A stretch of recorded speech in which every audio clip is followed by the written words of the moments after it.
മുതൽ താഴോട്ട് വായിച്ചു. എന്നോട് സംസാരിക്കുന്ന ദൂതൻ പിന്നെയും വന്നു, ഉറക്കത്തിൽ ഉണർന്നതുപോലെ എന്നെ ഉണർത്തി, നീ എന്ത് കാണുന്നുവെന്ന് എന്നോട് ചോദിച്ചതിന് ഞാൻ, മുഴുവനും പൊന്നുകൊണ്ടുള്ള ഒരു വിളക്ക് തണ്ടും അതിന്റെ തലക്കിലൊരു കുടവും അതിന്മേൽ 7 വിളക്കും അതിന്റെ തലക്കിലുള്ള 7 വിളക്കിന് 7 കുഴനും അതിനരികെ കുടത്തിന്റെ വലത്തുഭാഗത്ത് ഒന്നും ഇടത്തുഭാഗത്തൊന്നും ഇങ്ങനെ 2 ഒലിവുമരവും ഞാൻ കാണുന്നു എന്ന് പറഞ്ഞു.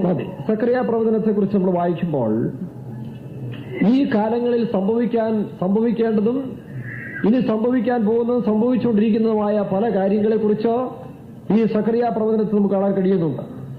ഇസ്രായേലിന്റെ തിരിച്ചുവരവിനെ കുറിച്ച് അതിന്റെ 1-ാം അധ്യായത്തിൽ പറയുന്നതിന് ശേഷം 2-ാം അധ്യായത്തിലേക്ക് വരുമ്പോൾ അവരെ ചിതറിച്ചു കളഞ്ഞതായ 4 കൊമ്പ്, ആ 4 കൊമ്പിനെ കുറിച്ച് അവിടെ കാണുന്നുണ്ട്. കഴിഞ്ഞ കാലത്തിൽ ഇസ്രായേലിനെതിരായി പ്രവർത്തിച്ചതായ ബാബിലോണിയ, മേദ്യ, പേർഷ്യ, ഗ്രീക്ക്, റോമ സാമ്രാജ്യത്തിന്റെ ശക്തികൾ ഇസ്രായേലിനെ ചിതറിച്ചതോ നമുക്ക് കണ്ടു കഴിഞ്ഞു. ആ 2-ാം അധ്യായത്തിൽ ഇതുണ്ട്.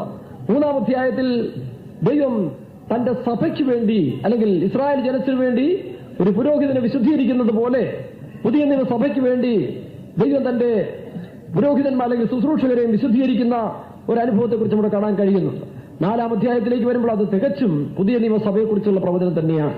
പുതിയ നിയമസഭയെക്കുറിച്ചുള്ള ദൈവത്തിന്റെ ഉദ്ദേശം 4-ാം അധ്യായത്തിന്റെ 6-ാം വാക്യത്തിൽ വായിക്കുമ്പോൾ അവിടെ എഴുതിയിരിക്കുന്നു, സൈന്യത്താലുമല്ല ശക്തിയാലുമല്ല എന്ന് വായിക്കാം. അവൻ എന്നോട് ഉത്തരം പറഞ്ഞു, എന്തെന്നാൽ സെരുബ്ബാബേലിനോടുള്ള യഹോവയുടെ അരുളപ്പാടാവിത്, സൈന്യത്താലല്ല ശക്തിയാലുമല്ല എന്റെ ആത്മാവിനാൽ അത്രയെന്ന് സൈന്യങ്ങളുടെ യഹോവ. കഴിഞ്ഞ ദിവസങ്ങളിൽ ഈ ആലയങ്ങളെ കുറിച്ച് നമ്മൾ കണ്ടു. ഇസ്രായേലിന്റെ 3 ആലയം. 1 അവർ മിസ്രൈമിൽ നിന്ന് വിടുവിക്കപ്പെട്ടു. 2 മരുഭൂമിയിൽ മേഘസ്തംഭത്തിലും അഗ്നിസ്തംഭത്തിലും ദൈവം അവരെ നടത്തിക്കൊണ്ടുവന്നതായ ആ സമാഗമന കൂടാരം പരിശുദ്ധാത്മാവിഷയം പ്രാപിച്ചതായ ഒരു വിശ്വാസിക്ക് നിഴലായി നമുക്ക് കാണാൻ കഴിയുന്നു. അതിനുശേഷം കനാനിൽ പ്രവേശിച്ചു.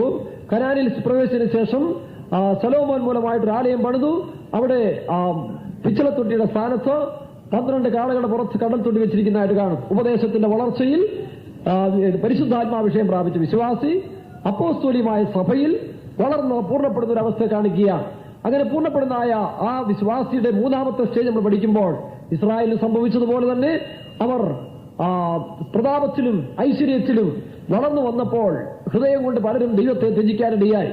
ശരിയായൊരു വേർപാട് ജീവിതം അനുഷ്ഠിക്കാതെ ദൈവം ആഗ്രഹിക്കുന്ന വിശുദ്ധീകരണത്തിലേക്ക് വരാൻ സാധിക്കാതെ വന്നപ്പോൾ അവർ ദൈവത്തിന് മനസ്സുകൊണ്ട് ശത്രുക്കളായി മാറുവാൻ തുടങ്ങി.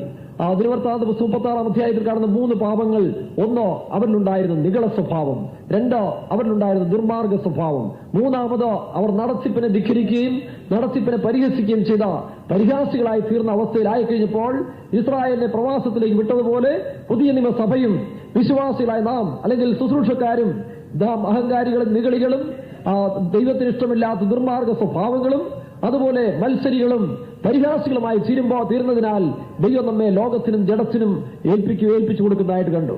ഇന്ന് അങ്ങനെ വരുന്നതായ പെന്തിക്കോസ് ലോകം, ഒരു വലിയ സമൂഹം ലോകത്തിലേക്ക് പിന്മാറി പോകുമ്പോൾ ലോകം അവരിൽ പ്രവേശിച്ചു കഴിഞ്ഞിരിക്കുകയാണ്. ഭവനങ്ങൾ തന്നെ നോക്കുമ്പോൾ പ്രാർത്ഥനയുടെ അന്തരീക്ഷമല്ല, പിന്നെയോ ലോകത്തിൽ ഉള്ളതായ സകലതും കണ്ട് സന്തോഷിക്കുന്ന ഒരു അവസ്ഥയിലേക്ക് പിശാച് ഇന്ന് നടത്തിക്കൊണ്ടിരിക്കുകയാണ്. അങ്ങനെയുള്ള എല്ലാ അവസ്ഥകളിൽ നിന്ന് വിടുതൽ പ്രാപിക്കുവാൻ വീണ്ടും ദൈവം ഇസ്രായേലിനെ ബാബേൽ പ്രവാസത്തിൽ നിന്ന് തിരിച്ചു കൊണ്ടുവന്ന് ആലയം പണിയിക്കുന്നതായിട്ട് കാണുന്നു. അതാണ് സെരുബ്ബാബേലിന്റെ ആലയം. ആ സെരുബ്ബാബേലിന്റെ ആലയം കർത്താവിന്റെ വരവിൽ ഒരുക്കപ്പെടുന്ന സഭയ്ക്ക് നിഴലാണ്. സമാഗമന കൂടാരം പരിശുദ്ധാത്മാവിഷയം പ്രാപിക്കുന്ന 1-ാം ഘട്ട വിശ്വാസികൾക്ക് നിഴല്. 2-ാം ഘട്ടത്തിലേക്ക് വരുമ്പോൾ അപ്പോസ്തോലികമായ ഉപദേശത്തിലേക്ക് അവർ പൂർണ്ണതയിലേക്ക് വരുന്നു. 3-ാമതായി അവരുടെ ജീവിതത്തിലുള്ള പ്രശംസകളും പ്രതാപങ്ങളും എല്ലാം മാറ്റി വീണ്ടും ദിവ്യ സ്വഭാവത്തിന് കൂട്ടാളികളായി താഴ്മയെ ധരിക്കുന്നതായി ആ കർത്താവിന്റെ വരവിൽ ഒരുക്കപ്പെടുന്ന മണവാട്ടിക്ക് സദൃശ്യമായി നാം സെരുബ്ബാബേലിന്റെ ആലയത്തെ കാണും. ആ സെരുബ്ബാബേലിന്റെ ആലയം പണിയപ്പെടുന്ന കാര്യങ്ങളൊക്കെയും കഴിഞ്ഞ രാത്രി നമ്മൾ ശ്രദ്ധിച്ചു കഴിഞ്ഞു. ഈ 4-ാം അധ്യായത്തിൽ വായിക്കുമ്പോൾ പുതിയ നിയമസഭയുടെ മുഴുവൻ രഹസ്യങ്ങളെ ഈ സക്കറിയ പ്രവചനം വെളിപ്പെടുത്തി കൊടുത്തിരിക്കുകയാണ്. വീണ്ടും വായിക്കാം 4-ന്റെ 1-ാം വാക്യം മുതൽ. എന്നോട് സംസാരിക്കുന്ന ദൂതൻ പിന്നെയും വന്നു, ഉറക്കത്തിൽ നിന്ന് ഉണർന്നതുപോലെ എന്നെ ഉണർത്തി, നീ എന്ത് കാണുന്നുവെന്ന് നമ്മൾ വായിക്കുമ്പോൾ ഇവിടെ ഒരു ചെറിയൊരു പടം നമ്മുടെ അറിവിന് വേണ്ടി ഇട്ടിട്ടുണ്ട്. ഇവിടെ ഒരു ബ്ലോക്ക് നമുക്ക് കാണാൻ കഴിയുന്നുണ്ട്. എന്താ അവിടെ കാണുന്നത്? മുഴുവനും വായിച്ചു. മുഴുവനും പൊന്നുകൊണ്ടുള്ള ഒരു വിളക്ക് തണ്ടും, മുഴുവനും പൊന്നുകൊണ്ടുള്ളതായ ഒരു വിളക്ക് തണ്ട്, അതിന്റെ തലക്കിലൊരു കുടവും അതിന്മേൽ 7 വിളക്കും. അതിന്റെ വായിക്കുമ്പോൾ മുഴുവനും പൊന്നുകൊണ്ടുള്ളതായ ഒരു വിളക്ക് തണ്ട്. കഴിഞ്ഞ ദിവസം നമ്മൾ ശ്രദ്ധിച്ചു സമാഗമന കൂടാരത്തിൽ നിലവിളക്കിന്റെ ഈ അവസ്ഥകളെ കുറിച്ചൊക്കെ നമ്മൾ പഠിച്ചു. ക്രിസ്തുയേശു മൂലക്കല്ലായിരിക്കെ ക്രിസ്തു അപ്പോസ്തലന്മാരും പ്രവാചകന്മാരും അടിസ്ഥാനത്തിൽ പണിതിരിക്കുന്നു. ഈ 6 ശിഖരങ്ങൾ അല്ലെങ്കിൽ ആ ശിഖരങ്ങളെല്ലാം ശുശ്രൂഷകളെ വെളിപ്പെടുത്തുന്നതായിട്ട് കണ്ടു. എന്നാൽ ഈ തേജസ്സിന്റെ ആലയത്തിലേക്ക് വരുമ്പോൾ അത് വ്യത്യസ്തപ്പെട്ട ഒരു അവസ്ഥ നമുക്ക് കാണാൻ കഴിയുന്നു. ഇവിടെ അപ്പോൾ എഴുതിയിരിക്കുന്നു, പൊന്നുകൊണ്ടുള്ളൊരു വിളക്ക് തണ്ടും, പിന്നെ അതിന്റെ തലക്കിലൊരു കുടവും, പിന്നെ അതിന്മേൽ 7 വിളക്കും, അതിന്റെ തലക്കിലുള്ള 7 വിളക്കിന് 7 കുടലും.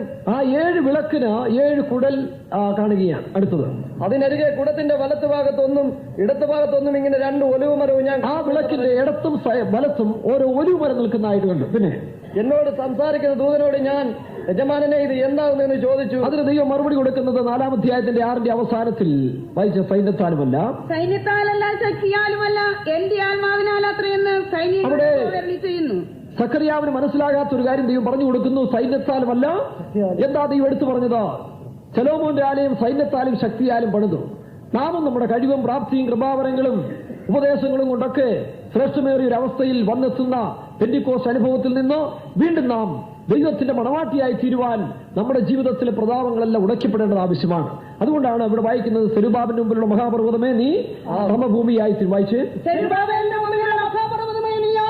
നീ സമഭൂമിയായി തീരും. ആ മഹാപർവ്വതത്തെ കുറിച്ച് ഇന്നലെ നമ്മൾ കണ്ടു. നമ്മുടെ ജീവിതത്തിൽ നമ്മിൽ ഉണ്ടായിരിക്കുന്ന സ്വയം, ഈഗോ, ഞാൻ എന്ന ഭാവം, ഇതാണ് ദൈവത്തിന്റെ തേജസ്സിന്റെ ആലയം പണിയപ്പെടാൻ തടസ്സമായിരിക്കുന്നത്. ആ കാലഘട്ടത്തിലേക്ക് വരുമ്പോൾ മറ്റാരും നമുക്ക് ശത്രുക്കളല്ല.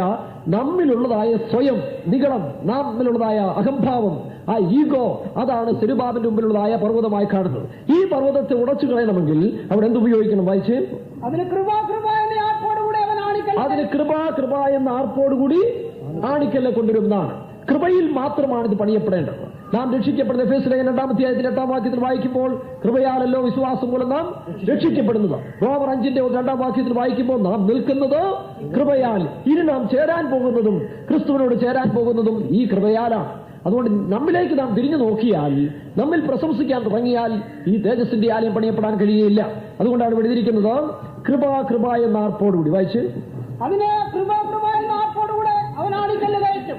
ഈ കൃപയാൽ പണിയപ്പെടേണ്ടതാണ്. ആണിക്കല്ല് എവിടെ കിടക്കുന്നു? മൂലക്കല്ലായിട്ട് ക്രിസ്തു കിടക്കുകയാണ്. പലപ്പോഴും കർത്താവ് നമ്മുടെ ഉള്ളപ്പോൾ തന്നെയും നാം യേശുവിനെ മൂലക്കല്ലായി വെച്ചുകൊണ്ട് നാമാണ് തലയ്ക്കൽ നിൽക്കുന്നത്. പലപ്പോഴും ഞാനും നിങ്ങളുമാണ് കഴിഞ്ഞ കാലത്തിൽ യേശുവിനെ താഴ്ത്തി വെച്ചുകൊണ്ട് നാം ഫ്രണ്ടിൽ വരും. എന്നാൽ ഇവിടെ പറയുന്നത്, അപ്പോസ്തലൻ പറയും, ഞാനല്ല, ക്രിസ്തു അത്രേ എന്നിൽ ജീവിക്കുന്നത്. ഞാനോ ക്രിസ്തുവിനോട് ക്രൂശിക്കപ്പെട്ടിരിക്കുന്നു, ഇനി ഞാനല്ല, ക്രിസ്തു അത്രേ എന്നിൽ ജീവിക്കുന്നത്. ആ ക്രിസ്തുവിനെ വെളിപ്പെടുത്തി കഴിയുമ്പോൾ നിങ്ങൾ ചിന്തിച്ചു നോക്കുക, എന്നെ നോക്കുമ്പോൾ ആരെ കാണാം? ക്രിസ്തുവിനെ കാണാം. നിങ്ങളിൽ ഓരോരുത്തരും നോക്കുമ്പോൾ ആരെ കാണാം? ക്രിസ്തുവിനെ കണ്ടു കഴിയുമ്പോൾ എല്ലാവർക്കും സന്തോഷമായി. അവിടെ യാതൊരു വിദ്വേഷവും പകയും കയ്പുമില്ലാത്തൊരവസ്ഥയിൽ യേശു നമ്മിലാക്കി തീർക്കുന്നതാണ് ദൈവരാജ്യത്തിന്റെ മിസ്റ്ററി. മഹത്വത്തിന്റെ പ്രത്യാശയായ ക്രിസ്തു നിങ്ങളിൽ ഇരിക്കുന്നത് ആ രഹസ്യമെന്ന് പറയുന്നത്. സുവിശേഷത്തിന്റെ മർമ്മം ക്രിസ്തുവാണ്. സഭയുടെ മർമ്മം ക്രിസ്തുവാണ്. സ്വർഗരാജ്യത്തിന്റെ മർമ്മം ക്രിസ്തുവാണ്. ഈ ക്രിസ്തു നമ്മിലായിത്തീരുക. അങ്ങനെയെങ്കിൽ ക്രിസ്തു എന്ന് പറയുന്ന ഒരു ഓബ്ജക്റ്റ് അല്ലെങ്കിൽ മോണിമെന്റൽ ആയിട്ടുള്ള ഒരു രൂപത്തെ കൊണ്ട് വയ്ക്കുകയല്ലോ. ആ ക്രിസ്തുവിനെ കുറിച്ച് വായിക്കുമ്പോൾ, ഇതാ പുതിയ നിയമസഭയെക്കുറിച്ച് ഇവിടെ മുഴുവനും പൊന്നുകൊണ്ടുള്ളതായ ഒരു വിളക്ക് ഇതേ കാണിക്കുന്നു. കഴിഞ്ഞ ഈ 2 കാലഘട്ടങ്ങളിലും വിശ്വാസത്തിലും ഉപദേശ സത്യത്തിലും വളർച്ച പ്രാപിച്ചതായ ഒരു സഭയാണ്. എങ്ങനെങ്കിലും സ്വതന്ത്രമായി തങ്ങളുടെ ഇഷ്ടപ്രകാരം ജീവിച്ചു വരുന്നതല്ല. ദൈവത്തിന്റെ പ്ലാനിൽ മരുഭൂമിയിൽ കൂടെ വന്ന് കനാനിൽ വന്ന് ബാബേൽ പ്രവാസത്തിൽ പോയി തിരിച്ചു പണിയപ്പെടുന്നതായ ദൈവത്തിന്റെ ആലയമായി തീരുന്നതിന് നാം ഉപദേശത്തിലും വിശ്വാസത്തിലും നിലനിൽക്കേണ്ടത് ആവശ്യമാണ്. അവനെ കൈക്കൊണ്ടതുപോലെ അവന്റെ കൂട്ടായ്മയിൽ നടപ്പിൻ. വിശ്വാസത്തിൽ നിലനിൽക്കണമെന്നും അനേക കഷ്ടങ്ങൾ കൂടി ഈ പൊന്ന് ഈ അവസ്ഥയിൽ ഈ വിളക്കാക്കണമെങ്കിൽ എന്ത് ചെയ്യണം? ഒന്ന് പൊന്നുരുക്കേണ്ടത് ആവശ്യമാണ്. നമ്മുടെ ജീവിതത്തെ ഉരുക്കി മാറ്റിയെടുക്കുക, നമ്മുടെ ജീവിതത്തെ മാറ്റിമറിച്ചിട്ട് ദൈവത്തിന്റെ പ്ലാനിലാക്കി തീർക്കുക. 2, ഇത് അടുപ്പുപണിയായി ചെയ്യണം. അതായത് ബീറ്റൻ വർക്ക്. ഇതാ സമാഗമന കൂടാരത്തിലെ നിലവിളക്ക് വയ്ക്കുമ്പോൾ 1 താലന്ത് സ്വർണം കൊണ്ട് വേണം അത് പണിയാൻ. 1 താലന്തിനെ കുറിച്ച് ഒരു കണക്ക് പറയുന്നത് 50 കിലോ സ്വർണം എന്നാണ്. 50 കിലോ സ്വർണം, 50 ഇതേ കാണിക്കുന്നു, പെന്തിക്കോസ്റ്റ് നാളെ കാണിക്കും. പെന്തിക്കോസ്റ്റ് നാളിൽ പ്രാപിച്ച പരിശുദ്ധാത്മാവിനാലാണ് നാം ദൈവത്തിന്റെ സഭയായി പണിയപ്പെടുന്നത്. അതുകൊണ്ടാണ് എഫേസ്യ ലേഖനത്തിൽ വായിക്കുമ്പോൾ ആത്മാവിനാൽ ഒന്നിച്ച് പണിയുന്നു. നാം ആത്മാവിനാൽ പണിയപ്പെടുന്നത് മാത്രമേ സ്വർഗ്ഗം അംഗീകരിക്കത്തുള്ളൂ. ഒരു ഉപകരണം, ഒരു ഇരുമ്പായുധം പണിയുവാൻ, ഉരുക്കിന്റെ ഒരു സാധനം കൊണ്ട് പണിയുവാൻ കൊല്ലന്റെ കൊടുത്താൽ ആ കൊല്ലന്റെ ആലയിൽ 9 വർഷം കടന്നാലും അത് പണിയണമെന്നില്ല. പണി നടക്കുന്ന എപ്പോഴാണ്? അത് തീക്കകത്ത് പോകുമ്പോൾ മാത്രമാണ്. കൊല്ലൻ തീക്കകത്ത് ഇതിനെ ഇട്ട് കഴിഞ്ഞാൽ പണി നടക്കും. കാരണം അതിന്റെ സ്വരൂപം മാറും, അതിന്റെ സ്വഭാവം മാറും. ഇതിനു വേണ്ടിയാണ് പരിശുദ്ധാത്മാവിന്റെ തീയാൽ നമ്മെ അഭിഷേകം ചെയ്യുന്നത്. നമ്മളുടേതായ ആ നാച്ചുറൽ നേച്ചർ അത് മാറിയിട്ട് ദൈവത്തിന്റെ സ്വഭാവത്തോട് നമ്മെ ഉരുവാക്കുകയും ദൈവീയ ഫാഷനിൽ അവന്റെ സ്വരൂപത്തോട് നമ്മെ അനുരൂപമാക്കി ചെയ്യുന്നതിന് വേണ്ടിയാണ് പരിശുദ്ധാത്മാവിനെ നമുക്ക് ഭാവവേദം രൂപഭേദം ഉണ്ടാക്കുന്നത്. അതുകൊണ്ട് വർഷപ്പുറത്ത് എത്ര കൊല്ലന്റെ ആലയിൽ എത്ര വർഷം ഈ ഉരുക്ക് സാധനം കടന്നാലും പണിയപ്പെടുകയാണ്. വിരുപ്പഴാണ് തീക്കകത്ത് പോകുമ്പോൾ മാത്രമേ പണി നടക്കത്തുള്ളൂ. നാം പരിശോധനയിലും കഷ്ടങ്ങളിൽ കൂടെ പോകുമ്പോൾ നമ്മെ ഈ നിലവിളക്കായിട്ട് പണിയുന്നു. അതുകൊണ്ടാണ് അതിനെ ഇനി ഉരുക്കാൻ ഒരു ശക്തിക്കും സാധ്യമല്ല. മുഴുവനും പൊന്നുകൊണ്ടെന്ന് പറയുന്നത് മുഴുവനും വിശ്വാസത്താൽ പണിതായ ഒരു വിളക്കുന്നുണ്ട്. നാം കഴിഞ്ഞ കാലത്തിൽ ഈ വിശ്വാസത്തിന് വേണ്ടി ഇറങ്ങി പുറപ്പെട്ട കാലം മുതൽ പരീക്ഷകളും പരിശോധനകളുമായിരുന്നു നമ്മുടെ ജീവിതത്തിൽ വന്നുകൊണ്ടിരുന്നത്. ഈ പരീക്ഷകളും പരിശോധനയും സന്തോഷത്തോടെ സഹിച്ചതിന്റെ കാരണം നമുക്കറിയാം. ഈ കാലം കഴിഞ്ഞു കഴിയുമ്പോൾ നാം ക്രിസ്തുവിന്റെ കാന്തയായി യേശുവിനോട് നിത്യനിത്യമായി വാഴാൻ പോകുന്നു എന്ന പ്രത്യാശയോടുകൂടിയാണ് ഈ കഷ്ടങ്ങളെല്ലാം സഹിച്ച് മുൻപോട്ട് വരുന്നത്. അങ്ങനെ കഷ്ടം സഹിച്ചു വരുന്ന ഒരു ഭാഗ്യവാന്മാരാണ്. അവർക്ക് വേണ്ടിയാണ് യേശു വെളിപ്പെടാൻ പോകുന്നത്. അതാണ് സഭ മുഴുവനും പൊന്നുകൊണ്ടുള്ളതായ ഒരു വിളക്ക് തണ്ട്. അതായിട്ട് വായിച്ചു. മുഴുവനും പൊന്നുകൊണ്ടുള്ള ഒരു വിളക്ക് തണ്ടും അതിന്റെ തലക്കിലൊരു കുടവും. ഈ കുടവത്തെ വെളിപ്പെടുത്തുന്നു. ഇത് ഞാൻ പറഞ്ഞല്ലോ, എടുത്തുകൊള്ളപ്പെടുന്ന മുഴുവൻ സഭയ്ക്കും സദൃശമാണ്. ഇൻഡിവിജ്വലി പരിശുദ്ധാത്മാഭിഷേകം പ്രാപിച്ച് അപ്പോസ്തല ഉപദേശം വളർന്ന ഓരോ വ്യക്തിപരമായ വിശ്വാസിക്കും സദൃശമാണ്. അങ്ങനെയെങ്കിൽ നമുക്ക് വ്യക്തിപരമായിട്ട് തന്നെ ഇപ്പോൾ പഠിക്കാം. മുഴുവൻ സഭ നിങ്ങളുടെ മനസ്സിലിരുന്നാൽ മതി. ഇപ്പോൾ ഇനി പഠിക്കാൻ പോകുന്നത് വ്യക്തിപരമായി നിങ്ങൾ ക്രിസ്തുവിന്റെ സഭ, നിങ്ങൾ ക്രിസ്തുവിന്റെ മണവാട്ടി, അല്ലെങ്കിൽ ഞാൻ ക്രിസ്തുവിന്റെ കാന്ത എന്നൊരു വെളിപ്പാടിലിരിക്കുമ്പോൾ അത് മുഴുവനും പൊന്നുകൊണ്ട് മുഴുവനും വിശ്വാസത്താൽ പണിതതായ ഈ ദൈവരാജ്യം അല്ലെങ്കിൽ നാം അതിന് തലയ്ക്കലെന്താ ഒരു കുടം. ഈ കുടം ഇതേ വെളിപ്പെടുത്തുന്നു. ഈ കുടത്തിലേക്കാണ് ഈ എണ്ണ ഒഴിച്ചുവിടുന്നത്. കാരണം ഇതിന്റെ രണ്ട് സൈഡിൽ രണ്ട് ഒലിവുമരം നിൽപ്പുണ്ട്. ഈ ഒലിവുമരം ആരാ? ഒന്ന് വലത്തും ഒന്ന് ഇടത്തും. താഴോട്ട് വായിക്കുമ്പോൾ 11-ാം വാക്യത്തിന്റെ താഴെ വായിക്കുമ്പോൾ രണ്ട് ഒലിവുമരം എന്താകുമെന്ന് ചോദിച്ചതിന് വായിച്ചു. അതിന് ഞാൻ അവനോട് വിളക്ക് തണ്ടിന്റെ ഇടത്തുഭാഗത്തും വലത്തുഭാഗത്തുമുള്ള രണ്ട് ഒലിവുമരം എന്താകുന്നു എന്ന് ചോദിച്ചു. ഞാൻ രണ്ടാം പ്രാവശ്യം അവനോട് പൊന്നുകൊണ്ടുള്ള രണ്ട് നാളത്തിനരികെ പൊന്നിറമായ എണ്ണ ഒഴുക്കുന്ന രണ്ട് ഒലിവ് കൊമ്പ് എന്താണെന്ന് ചോദിച്ചു. അവൻ എന്നോട് ഇതെന്താകുന്നു എന്ന് നീ അറിയുന്നില്ലേ എന്ന് ചോദിച്ചതിന് ഒരു പഴയ വിശുദ്ധന്മാർക്ക് ഇത് അറിയാൻ സാധ്യമല്ല. അവർ ചോദിക്കുന്നു, ഇതെന്താകുന്നു കർത്താവ്, ഇതിന്റെ അർത്ഥമൊന്നും മനസ്സിലാകുന്നില്ലെന്ന് സക്കറിയ പറയുന്നു. പക്ഷെ കർത്താവ് എന്ന് പറയുന്നു, വായിച്ച്. ഇല്ല യജമാനനെ എന്ന് ഞാൻ പറഞ്ഞു. അതിനവൻ ഇവർ സർവ്വഭൂമിയുടെയും കർത്താവിന്റെ സന്നിധിയിൽ നിൽക്കുന്ന രണ്ട് അഭിഷിക്തന്മാർ. സർവ്വഭൂമിയുടെയും കർത്താവിന്റെ ദൈവത്തിന്റെ സന്നിധിയിൽ നിൽക്കുന്ന രണ്ട് അഭിഷിക്തന്മാര്. യേശു പറഞ്ഞു, ഞാൻ പോയതിനു ശേഷം മറ്റൊരു കാര്യത്തിന് നിങ്ങളുടെ മേൽ അയക്കും. ദൈവത്തിന്റെ പ്രവൃത്തികളെ നടത്തുന്ന രണ്ട് കാര്യസ്ഥന്മാരാണ് ആരൊക്കെ? ക്രിസ്തുവും പരിശുദ്ധാത്മാവും. യേശു തന്റെ സഭയെ, പിതാവായ ദൈവം തന്റെ സഭയെ, ഒരു സഭയെ പണിതുയർത്തുവാൻ വേണ്ടി പുത്രനെ ലോകത്തിലേക്ക് അയച്ചു. തന്റെ ഏകജാതനായ പുത്രൻ വിശ്വസിക്കുന്ന ഏവനും നശിച്ചു പോകാതെ നിത്യജീവൻ പ്രാപിക്കേണ്ടതിന് ദൈവം അവനെ നൽകുവാൻ തക്കവണ്ണം. അതുകൊണ്ടാണ് ഒരു മരം കർത്താവായ യേശു ക്രിസ്തുവിനെ ഇവർ അഭിഷിക്തന്മാരാണ്. അഭിഷിക്തന്മാരെന്ന് പറയുന്നത് എന്താ? അതിന്റെ അർത്ഥം സഭയുടെ ഇടത്തും വലത്തും തങ്ങളുടെ അനോയിന്റിങ്, ആ അഭിഷേകം പകർന്നുകൊണ്ടിരിക്കുന്ന രണ്ട് അഭിഷിക്തന്മാർ. ആരൊക്കെയാ അത്? യേശുക്രിസ്തുവും പരിശുദ്ധാത്മാവും. യേശുവിനെയും പരിശുദ്ധാത്മാവിനെ കുറിച്ച് നമ്മൾ വായിക്കുമ്പോൾ പരിശുദ്ധാത്മാവ് അത്യുന്നതനായ ദൈവത്തിന്റെ പുരോഹിതൻ എന്ന് കാണും. ഉൽപ്പത്തി പുസ്തകം 4-ാം അധ്യായത്തിൽ വായിക്കുമ്പോഴും പിന്നെ 14-18 എബ്രായ ലേഖനം 7-ന്റെ 2-ാം വാക്യത്തിൽ വായിക്കുമ്പോഴും ഇവൻ അത്യുന്നതനായ ദൈവത്തിന്റെ പുരോഹിതൻ എന്ന് കാണുന്നു. വായിച്ച്. ശാലേം രാജാവായ മൽക്കിസദേക്ക് അപ്പവും വീഞ്ഞും കൊണ്ടുവന്നു. അവൻ അത്യുന്നതനായ ദൈവത്തിന്റെ പുരോഹിതൻ. അവൻ അത്യുന്നതനായ ദൈവത്തിന്റെ പുരോഹിതൻ, അഭിഷക്തൻ. പരിശുദ്ധാത്മാവ് നിത്യതയിലും നാം അനാദി നിത്യതയിൽ പോലും നോക്കുമ്പോൾ അവിടെയും പരിശുദ്ധാത്മാവ് ഒരു അഭിഷക്തനായി മഹാപുരോഹിതനായി കാണുകയാണ്. ആ അഭിഷക്തനെ വീണ്ടും നമുക്ക് കാണുമ്പോൾ എബ്രായ ലേഖനം, ശാലേം രാജാവും അത്യുന്നതനായ ദൈവത്തിന്റെ പുരോഹിതനുമായി മൽക്കീസേദെക്ക്. ശാലേം രാജാവും അത്യുന്നതനായ ദൈവത്തിന്റെ പുരോഹിതനുമായി മൽക്കീസേദെക്ക് രാജാക്കന്മാരെ ജയിച്ച് മടങ്ങി വരുന്ന അബ്രഹാമിനെ എതിരേറ്റു അനുഗ്രഹിച്ചു. അബ്രഹാം അവന് സകല. ഇവിടെയും അത്യുന്നതനായ ദൈവത്തിന്റെ പുരോഹിതൻ എന്ന് കാണും. ഈ ഒന്നാമത്തെ അഭിഷക്തൻ. രണ്ടാമത്തെ അഭിഷക്തനെ കാണുമ്പോൾ യേശു ക്രിസ്തുവിനെ കുറിച്ച് 110-ാം സങ്കീർത്തനത്തിൽ വായിക്കുമ്പോൾ നീ മൽക്കീസദേക്കിന്റെ ക്രമത്തിൽ എന്നേക്കും മഹാപുരോഹിതൻ എന്നുള്ള നാമം വിളിക്കപ്പെട്ടിരിക്കുന്നു. വായിച്ചു. നീ മൽക്കീസദേക്കിന്റെ വിധത്തിൽ എന്നേക്കും ഒരു പുരോഹിതനെന്ന് യഹോവ സത്യം ചെയ്തു.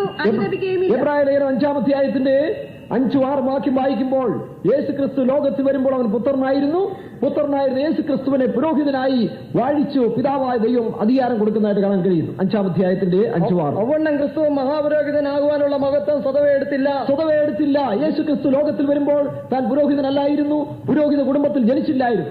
അന്ന് ലേവ്യരായിരുന്നു. ലേവ്യ പൗരോഹിത്യവും അഹറോന്യ പുരോഹിതന്മാരുമാണ് നിലവിലിരിക്കുമ്പോൾ പൗരോഹിത്യ കുടുംബത്തിൽ ജനിക്കാത്ത യഹൂദ ഗോത്രത്തിൽപ്പെട്ട യേശു ക്രിസ്തു ലോകത്തിൽ വന്ന് അവൻ എന്ത് ചെയ്തു? വായിച്ചു, നീ എന്റെ പുത്രൻ. പിതാവായ ദൈവം പറയുന്നു, നീ എന്റെ പുത്രൻ, ഇന്ന് ഞാൻ നിന്നെ ജനിപ്പിച്ചിരിക്കുന്നു എന്ന് അവനോട് അരുളി ചെയ്തവന് അവന് കൊടുത്തതത്രേ. പിതാവായ ദൈവം താൻ പുത്രനായി ജനിച്ചു കഴിഞ്ഞപ്പോൾ പിതാവായ ദൈവം പുത്രന് കൊടുത്തു. എപ്പോൾ കൊടുത്തു? താൻ ഈ ഭൂമിയിൽ മൽക്കീസദേക്കിന്റെ ക്രമത്തിൽ അല്ല ജനിച്ചത്. തനിക്കൊരു ആരംഭവും അവസാനമുണ്ട്. എബ്രായലേഖനം 7-ാം അധ്യായം മുതൽ താഴോട്ട് വായിക്കുമ്പോൾ മൽക്കീസദേക്കിന്റെ ക്വാളിഫിക്കേഷനോട് പറയുന്നു, അവന് പിതാവില്ല.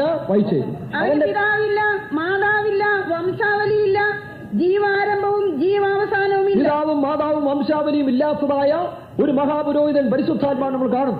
അങ്ങനെയെങ്കിൽ അത് മനുഷ്യകുലത്തിൽപ്പെട്ട ആർക്കും സാധ്യമല്ല. കാരണം പിതാവും മാതാവും വംശാവലിയും ജീവാരംഭവും അവസാനവും ഇല്ലാത്തത് ദൈവത്തിന് മാത്രമേ ഉള്ളൂ. അങ്ങനെയെങ്കിൽ പിതാവായ ദൈവമല്ലത്, പിന്നാരാ? പുത്രനാം ദൈവമല്ല. കാരണം ഇവൻ ദൈവപുത്രന് തുല്യനായി, താഴോട്ട് വായിക്കും 3-ന്റെ അവസാനത്തിൽ, അവൻ ദൈവപുത്രന് തുല്യനായി എന്നേക്കും പുരോഹിതനായിരിക്കും. ദൈവപുത്രന് തുല്യനായി എന്നേക്കും പുരോഹിതനായിരിക്കും എന്ന് പറയുന്നു. അത് ദൈവപുത്രനുമല്ല, പിതാവായ ദൈവമല്ല, പുത്രനുമല്ലെങ്കിൽ പിന്നെ ആരാ? പരിശുദ്ധാത്മാവാണ് മൽക്കീസദേക്ക്. എന്നാൽ യേശു ഭൂമിയിൽ വരുമ്പോൾ അവന് മാതാവുണ്ട്, വംശാവലിയുണ്ട്, ജീവാരംഭവും ജീവാവസാനമുള്ളവനായ യേശു എങ്ങനെ മൽക്കീസദേക്കിന്റെ ക്രമത്തിൽ പുരോഹിതനായി തീർന്നു? യേശു ഭൂമിയിൽ ജീവിക്കുമ്പോൾ താൻ ഒരു പ്രതിഷ്ഠയിൽ ജീവിച്ചു. തന്റെ ജനനത്തിന് ശേഷം താനെ തന്റെ അമ്മയെപ്പോലും അമ്മയെന്ന് വിളിച്ചിട്ടില്ല, പിന്നെയോ സ്ത്രീ എന്ന. രണ്ടാമതായി യെരുശലേം ദേവാലയത്തിൽ താൻ ഇരിക്കുമ്പോൾ അമ്മയൊപ്പനും കൂടെ അവനെ ഒന്ന് അന്വേഷിച്ചു, നീ ഞങ്ങളെ കളഞ്ഞെന്താ, ഞങ്ങൾ വിഷമിച്ചില്ലെന്ന് ചോദിച്ചപ്പോൾ യേശു കൊടുത്ത മറുപടി, എന്റെ പിതാവിനുള്ളതിൽ ഞാൻ അവർ ജഡപ്രകാരം അറിയാത്തവനായി ഹൃദയത്തിൽ ഒരു പ്രതിഷ്ഠയുള്ളവനായിട്ട് ജീവിച്ചു. യേശു പ്രസംഗിച്ചുകൊണ്ടിരിക്കുമ്പോൾ ശിഷ്യന്മാർ വളരെ ബഹുമാനത്തോടെ പറഞ്ഞു, നിന്റെ അമ്മയും സഹോദരന്മാരും വെളിയിൽ വന്ന് നിൽക്കുന്നു എന്ന് പറഞ്ഞു. യേശു പറഞ്ഞു, എന്റെ അമ്മയും സഹോദരന്മാരും അവരോട് പിണക്കമുണ്ടായിട്ടല്ല. യേശു ഭൂമിയിൽ വന്നത് മൽക്കീസദേക്കിന്റെ ക്രമത്തിൽ ഒരു ശുശ്രൂഷ സ്ഥാപിക്കുവാൻ, പൗരോഹിത്യത്തെ സ്ഥാപിക്കാൻ വന്നതുകൊണ്ട് തന്റെ ഹൃദയത്തിൽ ആ പ്രതിഷ്ഠയിൽ ജീവിച്ചിരുന്നുകൊണ്ടാണ്. അതുകൊണ്ടാണ് എന്റെ അമ്മയും സഹോദരന്മാരും ഞാൻ ജഡപ്രകാരം ഒരു മാർഗത്തിന് വേണ്ടി വന്നതല്ല. അങ്ങനെയും യേശു തന്റെ പ്രതിഷ്ഠയെ സൂക്ഷിച്ചു. മൂന്നാമതായി, അതിന് മുൻപായി തന്നെ കാരാവിൽ കല്യാണത്തിന് അമ്മയാണെന്നുള്ളതായ ഇതിൽ യേശുവിന്റെ അടുത്ത് മറിയെന്നിച്ച് പറഞ്ഞു, മോനെ വീഞ്ഞു തീർന്നുപോയി. സ്വാഭാവികമായിട്ട് അമ്മമാര് മക്കളോട് ആവശ്യപ്പെടാം, അതുകൊണ്ട് അവർക്ക് വീഞ്ഞു കൊടുക്കണം. യേശു എന്ത് പറഞ്ഞു? സ്ത്രീയെ, എനിക്കും നിനക്കും തമ്മിൽ എന്ത്? എന്റെ നാഴിക ഇതുവരെയും. എന്താ അതിന്റെ അർത്ഥം? ഈ അമ്മ പറയുന്നത് സ്ത്രീ പറയുന്നത് കേൾക്കാനല്ല യേശു വന്നു. പിന്നെയോ യേശു പിതാവിന്റെ ഇഷ്ടം പുസ്തകത്തിനുള്ളിൽ എന്നെ കുറിച്ച് എഴുതിയിരിക്കുന്നു, ഞാൻ നിന്റെ ഇഷ്ടം, come to do they will, നിന്റെ ഇഷ്ടം ചെയ്യാൻ ഞാൻ വരുന്ന. ആ ദൈവേഷ്ടം ചെയ്യുന്നതിനിടയ്ക്ക് മനുഷ്യന്റെ നടത്തിപ്പിന്റെ ആവശ്യം ഇല്ല. ചിലപ്പോൾ നമ്മൾ ബന്ധങ്ങളെ വിട്ടുമുറിക്കേണ്ടതായിട്ട് വരും. അവിടെ മാനുഷികമായിട്ടുള്ള ആ കാര്യങ്ങൾക്ക് പ്രാധാന്യം കൊടുക്കേണ്ട ആവശ്യമില്ല. ചിലപ്പോൾ നമ്മൾ നഗ്നനേത്രങ്ങൾക്ക് ബുദ്ധി കൊണ്ട് നോക്കുമ്പോൾ ഇതെന്താ പ്രായത്തിനും അല്ലെങ്കിൽ സീനിയോറിറ്റിക്കും ഒക്കെയും സ്ഥാനമില്ലാതെ വരുന്നല്ലോ എന്ന് ചിന്തിക്കാം. ശലോമോൻ സിംഹാസനത്തിലേക്ക് എറിയപ്പോൾ ശലോമോന്റെ അമ്മ ഒരിക്കലും മോന് ദോഷം വരുത്തത്തില്ല ഒരു. എന്നാൽ ആ ശലോമോന്റെ അമ്മ വന്ന് ശലോമോനോട് പറഞ്ഞു, അദോനിയാവ് നിന്റെ ജ്യേഷ്ഠനല്ലേ?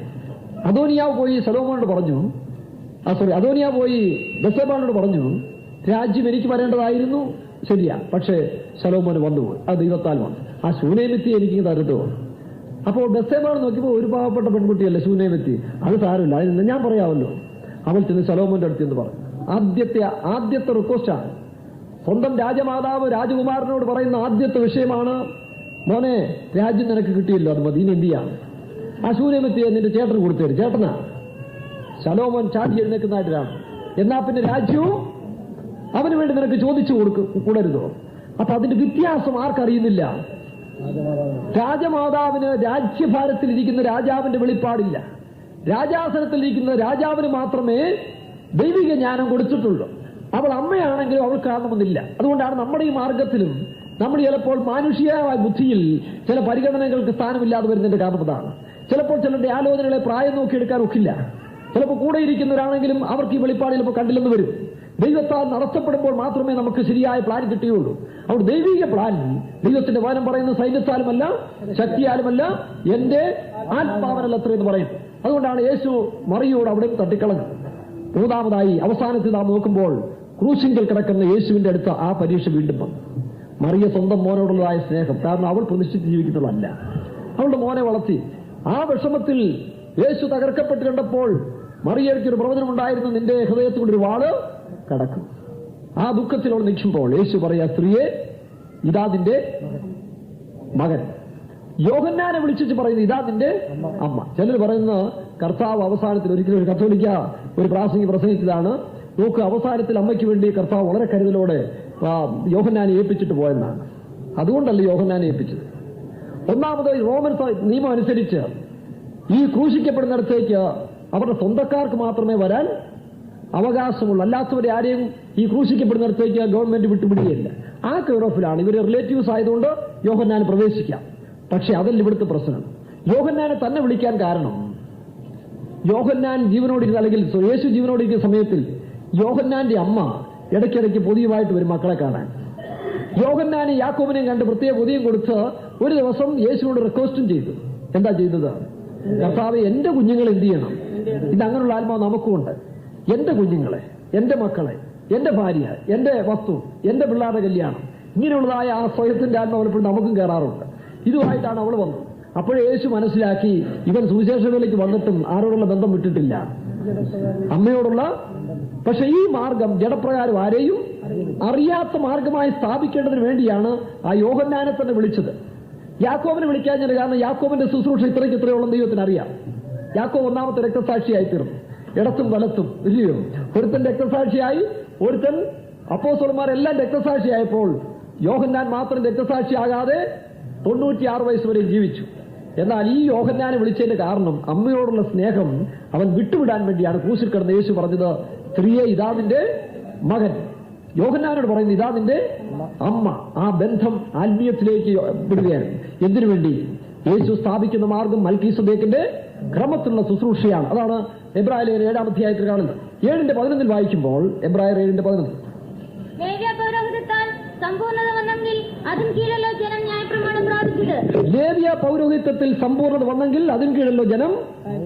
അടുത്തത് അഹരോന്റെ ക്രമപ്രകാരം എന്ന് പറയാതെ മൽക്കീസദേക്കിന്റെ ക്രമപ്രകാരം വേറൊരു പുരോഹിതൻ. അഹരോന്റെ ക്രമപ്രകാരം നീക്കപ്പെട്ടു. പുതിയ നിയമ സഭ ഇനി വേറൊരു ക്രമത്തിൽ അറിയപ്പെടുന്ന ഏത് ക്രമം? മൽക്കീസദേക്കിന്റെ ക്രമം. ആ മൽക്കീസദേക്കിന്റെ ക്രമത്തിലാണ് പിതാവില്ല, മാതാവില്ല, വംശാവലിയില്ല, ജീവാരംഭം ജീവാവസാനമില്ലാത്ത യേശു ക്രിസ്തു അങ്ങനെ ഒരു പൗരോഹിത്യം സ്ഥാപിച്ചു പോയി. ഇന്ന് ഭൂമിയിൽ ആ പൗരോഹിത്യമുണ്ടോ അതിന് മാത്രമേ വിലയുള്ളൂ. അതുകൊണ്ടാണ് പുതിയ നിയമ സഭയിലെ ശുശ്രൂഷകർ ഈ ശുശ്രൂഷയ്ക്ക് വരുമ്പോൾ ജഡപ്രകാരമുള്ള എല്ലാ ബന്ധങ്ങളെയും കട്ട് ചെയ്തിട്ട് ഞങ്ങൾ ജഡപ്രകാരം ആരെയും അറിയുന്നില്ല എന്നുള്ള ഉപദേശത്തിന്റെ കീഴിൽ വരുന്നവർക്ക് മാത്രമേ പുതിയ നിയമ ശുശ്രൂഷകരായി പുരോഹിതന്മാരായി വേല ചെയ്യാൻ സാധിക്കൂ. ഇന്നും ക്രിസ്തീയ പാരമ്പര്യം അഹ്റോന്റെ പാരമ്പര്യത്തിൽ കൂടെ വരികയാണ് പലതും. അതുകൊണ്ട് ആ പാരമ്പര്യങ്ങളെ സ്വർഗം അംഗീകരിക്കുന്നില്ല. പെന്തിക്കോസ്റ്റ് ലോകം തന്നെ നോക്കുമ്പോൾ അവരും ഒരു ദുർവ്യാഖ്യാനം കൊടുത്തിട്ട് അധ്യക്ഷൻ ഏകഭാര്യയുടെ ഈ ഉപദേശമാണ് സ്വർഗം അംഗീകരിച്ചിരിക്കുന്നത്. ഇതിന്റെ താഴെ സഹായികൾ മാത്രമാണ് അവര്. പുതിയ നിയമ ശുശ്രൂഷ മൽക്കീസദേക്കിന്റെ ക്രമത്തിലാണ്. അങ്ങനെയാണ് ഈ കാലത്തിലും 1-ാം നൂറ്റാണ്ടിലെ പോലെ തന്നെ ആ സഹോദരന്മാരും സഹോദരിമാരെയും പ്രതിഷ്ഠിച്ച് അവർ തങ്ങൾക്കുള്ളതിനെയും തങ്ങൾക്കുള്ളവരെയും സ്വന്തം ജീവനെയും വെറുത്ത ഈ മാർഗത്തിൽ വന്ന വേല ചെയ്യണമെന്ന് കർത്താവ് പറയുന്നുണ്ട്. കാരണം ഈ മൽക്കീസദേക്കിന്റെ ക്രമത്തിൽ, ഈ ക്രമത്തിലാണ് 2-ാമത്തെ അഭിഷേകം. 5-ാം അധ്യായത്തിൽ വായിക്കുമ്പോൾ പുത്രനെ വായിച്ച് എബ്രായ ലേഖനം 5:6 വാക്യം വായിക്കാം. അങ്ങനെ മറ്റൊരിടത്തും നീ മൽക്കീസദേക്കിന്റെ ക്രമപ്രകാരം എന്നേക്കൊരു പുരോഹിതൻ എന്ന് പറയുന്നു. നീ മൽക്കീസദേക്കിന്റെ ക്രമത്തിൽ എന്നേക്കും ഒരു പുരോഹിതൻ. ആര്? ഇവിടെ ഇതാ 2 അഭിഷക്തന്മാരെ നമുക്ക് കാണുന്നുണ്ട്. ഒന്ന് ഒലിവുമരം, ഒന്ന് അതാരാ? അത്യുന്നതന്റെ ദൈവത്തിന്റെ പുരോഹിതനായ മൽക്കീസദേക്ക്. അടുത്തത് മൽക്കീസദേക്കിന്റെ ക്രമത്തിൽ മഹാപുരോഹിതനായി തീർന്ന ക്രിസ്തു. എബ്രായ ലേഖനം 6-ാം അധ്യായത്തിന്റെ 19-ാം വാക്യം വായിച്ചു. ആ പ്രത്യാശ നമുക്ക് ആത്മാവിന്റെ ഒരു നങ്കൂരം തന്നെ, അത് നിത്യവും സ്ഥിരവും തിരശ്ശീലയ്ക്കകമെന്ന് പറയുന്ന അതിപരിശുദ്ധ സ്ഥലമാണ്. അഹ്റോന് മാത്രം വർഷത്തിൽ ഒരിക്കൽ പ്രവേശിക്കാവുന്ന അതിപരിശുദ്ധ സ്ഥലത്തിലേക്ക് യേശു ക്രിസ്തു എന്ത് ചെയ്തു? താൻ ഒരിക്കലായി കഴിച്ച ശരീരയാഗത്താൽ തിരശ്ശീലയ്ക്കകത്തേക്ക് താൻ പ്രവേശിച്ചു. അതുകൊണ്ടാണ് യേശു ക്രിസ്തു കാൽവരിയിൽ യാഗമായി തീർന്നപ്പോൾ ആക്ഷരികമായ യെരുശലേം ദേവാലയത്തിന്റെ തിരശ്ശീല മേളിൽ നിന്ന് രണ്ടായി കീറിപ്പോയി. യേശുക്രിസ്തു പൗരോഹിത്യം പുതിയത് സ്ഥാപിച്ചതുകൊണ്ടാണ് മഹാപുരോഹിതൻ വസ്ത്രവും കീറിക്കളഞ്ഞത്. അന്നു മുതൽ ഇന്നു വരെയും ഈ മൽക്കീസദേക്കിന്റെ ക്രമത്തിലുള്ളതായ ശുശ്രൂഷയും പൗരോഹിത്യം മാത്രമേ സ്വർഗം അംഗീകരിക്കുകയുള്ളൂ. നമുക്കിവിടെ ഫോർമാലിറ്റിക്കോ മാനുഷ്യ സ്നേഹത്തിലോ എന്തും പറയാം, പക്ഷെ സ്വർഗം അംഗീകരിക്കുന്ന ഒരേ ഒരു ശുശ്രൂഷയും മാർഗവും ഇത് തന്നെയാണ്. കൃപയാൽ അങ്ങനെ ഒരു ശുശ്രൂഷയ്ക്ക് ഒരു സമുദായത്തിൽ ജനിച്ചു വളർന്ന എനിക്കും കൃപയാൽ ഈ മാർഗത്തിൽ വരുവാൻ ദൈവം എനിക്കിടയാക്കി. ആ മാർഗത്തിൽ ഒരു പുരോഹിതനായി പോകാൻ ഞാൻ സമർപ്പിച്ച് പോയതാണ്. പക്ഷേ ദൈവം എന്നെ വിട്ടില്ല. മൽക്കീസദേക്കിന്റെ ക്രമത്തിലുള്ള ശുശ്രൂഷയ്ക്കായിട്ട് തന്നെ ദൈവം വേർതിരിച്ചു കൊണ്ടുവന്നതിനായി ഞാൻ ദൈവത്തെ സ്തുതിക്കുകയാണ്. അവിടേക്ക് യേശു വായിച്ചിരുന്നു. അവിടേക്ക് യേശു മൽക്കീസദേക്കിന്റെ ക്രമപ്രകാരം എന്നേക്കും മഹാപുരോഹിതനായി മുമ്പ് കൂട്ടി നമുക്ക് വേണ്ടി പ്രവേശിച്ചിരിക്കുന്നു. 4-ാം അധ്യായത്തിന്റെ 14-ാം വാക്യത്തിൽ ആകയാൽ ദൈവോത്തരനായ യേശു ആകാശത്തിൽ കൂടി കടന്നുപോയ ഒരു ശ്രേഷ്ഠ മഹാപുരോഹിതനായി നമുക്കുള്ളത് കൊണ്ട് നാം നമ്മുടെ സ്വീകാര്യം മുറുകെ പിടിച്ചുകൊള്ളുക. അടുത്തത് നമുക്കുള്ള മഹാപുരോഹിതൻ ആകയാൽ പുതിയ സഭയുടെ അല്ലെങ്കിൽ നാം ഒരു വിശ്വാസിയായിരിക്കുന്ന നമ്മുടെ ജീവിതത്തിന്റെ അവസാനത്തിൽ വരുമ്പോൾ വേലക്കാർക്കും വിശ്വാസികൾക്കും ഒരുപോലെ നാം നിത്യതയുടെ അനുഭവത്തിലേക്ക് വരുമ്പോൾ ഇനി വേലക്കാരുടെ സഹായം നിങ്ങൾ കിട്ടാൻ പോകുന്നില്ല. തികഞ്ഞ വിശ്വാസികൾ, തികഞ്ഞ ശുശ്രൂഷകരൊക്കെയും ഒരേ ഈ ബന്ധത്തിൽ തന്നെ പോകുകയാണ്. അവരുടെ ഇടത്തും വലത്തും ആയി നിൽക്കുന്നു മൽക്കീസദേക്കും പരിശുദ്ധാത്മാവും യേശുക്രിസ്തു നിൽക്കുകയാണ്. ഈ യേശുക്രിസ്തുവിന്റെയും പരിശുദ്ധാത്മാവിന്റെ ബന്ധത്തിൽ വേണം നാം ഇപ്പോൾ പോകുവാനും ഇനി വരാൻ പോകുന്ന കാലത്തിൽ ആ ബന്ധത്തിലാണ്. യേശുക്രിസ്തുവും പരിശുദ്ധാത്മാവ് എന്ന് പറയുന്നത് ലിറ്ററലി രണ്ട് പുരോഹിതന്മാർ വസ്ത്രം ധരിച്ചു നിൽക്കുകയാണോ? അല്ല. പിന്നെന്താ ഒലിവുമരം എന്ന് പറയുന്നത്? ഒലിവുമരമാണ്, അല്ലെങ്കിൽ ഒലിവ് എണ്ണയാണ് പഴയ നിയമകാലത്തിൽ നിലവിളക്കിനകത്ത് കത്തുവാൻ ഉപയോഗിച്ചുകൊണ്ടിരുന്നത്. എന്തിനാ നിലവിളക്ക് അവിടെ കൊടുത്തിരുന്നത്? അതിന്റെ 7 തിരികളും കത്തിയാൽ മാത്രമേ വിശുദ്ധ സ്ഥലത്ത് പ്രകാശം. അപ്പൊ പ്രകാശം കൊടുക്കുവാൻ വേണ്ടിയാണ് ഈ വിളക്കിന് വെച്ചിരിക്കുന്നത്. വിളക്കിനെ വെച്ചതിന്റെ ഉദ്ദേശം എന്താണ്? ഇത് താനായിരിക്കുന്ന സ്ഥലത്ത് എന്ത് ചെയ്യണം? വെളിച്ചം പരത്തിക്കൊണ്ടിരിക്കണം. ആ വെളിച്ചം പരത്തുന്നതിന് വേണ്ടി എന്ത് ചെയ്യുന്നു? പുരോഹിതൻ ദിവസവും ചെന്ന് കരിന്തിരി കട്ട് ചെയ്തോ ക്ലീൻ ചെയ്തോ ഒലിവെണ്ണ ഒഴിച്ചു കൊടുത്തുകൊണ്ടേയിരിക്കും. ഒലിവെണ്ണ തീരുമ്പോൾ എന്ത് ചെയ്യും? കെട്ടുപോകും. പലപ്പോഴും നമ്മുടെ ജീവിതത്തിലാണ് ഇപ്പോഴത്തെ ആ സമാകൂടാരത്തിൽ വിളക്ക് പോലെയാണ് പലരുടെയും. എണ്ണയും കൊടുത്തു, തിരിയും കട്ടി ചെയ്തു, ക്ലിയർ ആക്കിക്കൊണ്ടിരിക്കാമെങ്കിൽ ഒരു പ്രകാശം വരും. അതില്ലെങ്കിൽ പിന്നെ എന്ത് വരും? പിന്നെ അടുത്ത വന്ന് കട്ട് ചെയ്ത്. ഇങ്ങനെയാണ് ഈ ആരംഭ സ്റ്റേജിൽ. പക്ഷെ അവസാനത്തിൽ വരുമ്പോൾ അങ്ങനെയല്ല. ആരും എണ്ണ ഒഴിക്കേണ്ട ആവശ്യമില്ല. ഈ ബന്ധത്തിൽ നമ്മൾ വന്നു കഴിഞ്ഞു. ക്രിസ്തുവും പരിശുദ്ധാത്മാവായിട്ടുള്ള ആ ഭേദ്യമല്ലാത്ത അഭേദ്യമായ ബന്ധത്തിലേക്ക് നമ്മൾ വന്നു കഴിയുമ്പോൾ നിത്യതയുടെ അനുഭവം ഇവിടെ വെച്ച് ആരംഭിക്കുകയാണ്. ഇനി മാനുഷികമായ നടത്തിപ്പിന്റെ ആവശ്യം നമുക്ക് ഇല്ല. അങ്ങനെ ഒരു കാലത്തിലേക്ക് നമ്മെ പ്രവേശിപ്പിക്കാൻ പോവുകയാണ്. അത് ഏറ്റവും അടുത്തുകൊണ്ടിരിക്കുകയാണ്. കർത്താവിന്റെ വരവിന് മുമ്പ് തന്നെ വ്യക്തിപരമായ ജീവിതങ്ങളിൽ അങ്ങനെയുള്ള അനുഭവത്തിൽ ഉണ്ടാകും. അതുകൊണ്ടാണ് അപ്പോസ്തലൻ പറയുന്നത്, നിങ്ങൾ തികഞ്ഞവരൊക്കെ ഇങ്ങനെ തന്നെ ചിന്തിച്ചുകൊള്ളുവിൻ. അങ്ങനെയെങ്കിൽ ഈ എണ്ണ, ഈ 2 പുരോഹിതന്മാരിൽ നിന്ന് കിട്ടുന്ന എണ്ണ എന്തായിരിക്കും? ദൈവത്തിന്റെ വചനം വായിക്കുമ്പോൾ യേശു പറയുന്നു, ഞാൻ നിങ്ങളോട് സംസാരിച്ച വചനം ആത്മാവും ജീവനുമാവും. യേശു ക്രിസ്തുവിനെ കുറിച്ച് വായിക്കുമ്പോൾ യോഹന്നാന്റെ സുവിശേഷം 1-ാം അധ്യായത്തിൽ 1-ാം വാക്യത്തിൽ വായിക്കുമ്പോൾ ആദിയിൽ വചനമുണ്ടായത്, വചനം ദൈവത്തോടുകയായിരുന്നു. അപ്പോൾ യേശുവിനെ നമുക്ക് എങ്ങനെയാ പരിചയപ്പെടുന്നത്? യേശുവിന്റെ രൂപം കണ്ടല്ലോ, പിന്നെയോ വചനം. അപ്പോൾ ദൈവവചനം വായിക്കുകയും പഠിക്കുകയും ധ്യാനിക്കുകയും ചെയ്യുമ്പോൾ നമുക്ക് എന്തുണ്ടാകും? ജീവനുണ്ടാകും. നമ്മിൽ പിന്മാറ്റത്തിന്റെ ശക്തിയും ആത്മീയ ശക്തി ഇല്ലാതെ പോകുന്നതിന്റെ കാരണം യേശു ക്രിസ്തുവായിട്ട് ബന്ധമില്ലാത്തത് കൊണ്ടാണ്. ദൈവത്തിന്റെ വചനത്തെ വായിച്ചു പഠിക്കുകയും അത് ഉൾക്കൊള്ളുകയും അതിന്റെ വെളിപ്പാട് നമ്മൾ ജീവിക്കുകയും ചെയ്യുമ്പോൾ ഒരു മഹാപുരോഹിതന്റെ എണ്ണ നമുക്ക് തീ അല്ലെങ്കിൽ വെളിച്ചം കൊടുത്തുകൊണ്ടേയിരിക്കും. മറ്റൊന്ന് പരിശുദ്ധാത്മാവിന്റെ ശക്തി, ആത്മാവിന്റെ അഭിഷേകം. ഈ അഭിഷേകത്താലും ദൈവത്തിന്റെ വചനത്തിന്റെ വെളിപ്പാടിനാൽ നാം ജീവിക്കുമ്പോൾ നാം മറ്റുള്ളവർക്ക് ഫലം കായ്ച്ചുകൊണ്ടേയിരിക്കും. എന്നിൽ വസിപ്പിൻ, ഞാൻ നിങ്ങളിലും വസിക്കും. എന്നിൽ വസിച്ചിട്ടല്ലാതെ നിങ്ങൾക്ക് ഫലം കായ്പാൻ. അപ്പോൾ ദിവസവും നാം എല്ലായ്പ്പോഴും നമുക്കൊരു സഭയുടെ കൂട്ടായ്മ കിട്ടുന്നു, ഒരു പ്രസംഗം കിട്ടുന്നുള്ളല്ല. ദിവസം തോറും നാം യേശു ക്രിസ്തുവിനോടും ദൈവവചനത്തോടും പരിശുദ്ധാത്മാവിന്റെ ശക്തിയിലും നാം നിറഞ്ഞു ജീവിക്കുമ്പോൾ നമ്മുടെ ജീവിതം എന്നും പ്രകാശപൂരിതമായിക്കൊണ്ടിരിക്കും. അതുകൊണ്ടാണ് അപ്പോസ്തലൻ പറയുന്നത്, ഈ കുടം എഫെസ്യ ലേഖനം 1-ാം അധ്യായത്തിൽ 17-ാം വാക്യത്തിൽ വായിക്കുമ്പോൾ നിങ്ങളുടെ ഹൃദയദൃഷ്ടി പ്രകാശിച്ചിട്ട്. അപ്പൊ കുടമെന്ന് പറഞ്ഞാൽ നമ്മുടെ മനസ്സിനെ കാണിക്കുകയാണ്. നാം വിശ്വാസികളായ നമ്മുടെ ജീവിതത്തിൽ ഈ വെളിപ്പാട്, ദർശനം, ആത്മീയ ചൈതന്യമൊക്കെ ആദ്യം മനസ്സിലാണ്. മനസ്സ് പുതുക്കി രൂപാന്തരപ്പെടുന്നു. അതായി കുടത്തെ കാണിക്കുന്നു. വായിച്ചേ, നിങ്ങളുടെ ഹൃദയദൃഷ്ടി പ്രകാശിപ്പിച്ചിട്ട് അവന്റെ വെളിയാലുള്ള ആശ്രയിൽ നിന്നും വിശുദ്ധന്മാരിൽ അവന്റെ അവകാശത്തിന്റെ മഹിമാതനയിൽ നിന്നും അവന്റെ ബലത്തിൻ വല്ലഭത്വത്തിന്റെ വ്യാപാരത്തിൽ വിശ്വസിക്കുന്ന നമുക്ക് വേണ്ടി വ്യാപരിക്കുന്ന അവന്റെ ശക്തിയുടെ അളവറ്റ വലിപ്പം ഇന്നതെന്നും നിങ്ങൾ അറിയേണ്ടതിനും പ്രാർത്ഥിക്കുന്നു. ഇത് ഉപദേശിച്ച് മനുഷ്യന്റെ ഹൃദയത്തിൽ കയറ്റാൻ സാധ്യമല്ല. ഉപദേശമൊക്കെ ഇവിടെ കൊണ്ട് അവസാനിക്കുകയാണ്. ഇവിടെ കൊണ്ട് അവ ഉപദേശം തീരുകയാണ്.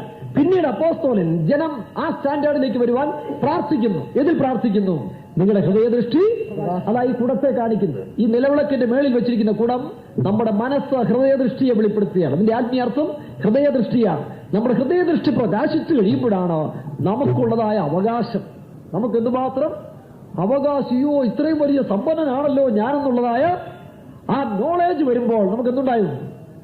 എന്തുവരും? എനിക്കൊന്നുമില്ലേ എന്ന് പറയുമ്പോൾ നിരാശ. നമ്മളറിയാത്ത ഐശ്വര്യങ്ങൾ നമുക്ക് സ്വന്തമായിട്ട് ഉണ്ടെന്നുള്ളത് അറിഞ്ഞു കഴിയുമ്പോൾ എന്തുവരും? വലിയ സന്തോഷം വരും. നോക്കിയേ, നിങ്ങളുടെ ഹൃദയദൃഷ്ടി പ്രകാശിപ്പിച്ചിട്ടോ സ്വർഗീയ ദൈവം നിങ്ങൾക്ക് വേണ്ടി കരുതിയിരിക്കുന്ന കണ്ണ് കണ്ടിട്ടില്ല, ചെവി കേട്ടിട്ടില്ല യാതൊരു മനുഷ്യന്റെ ഹൃദയത്തിലും.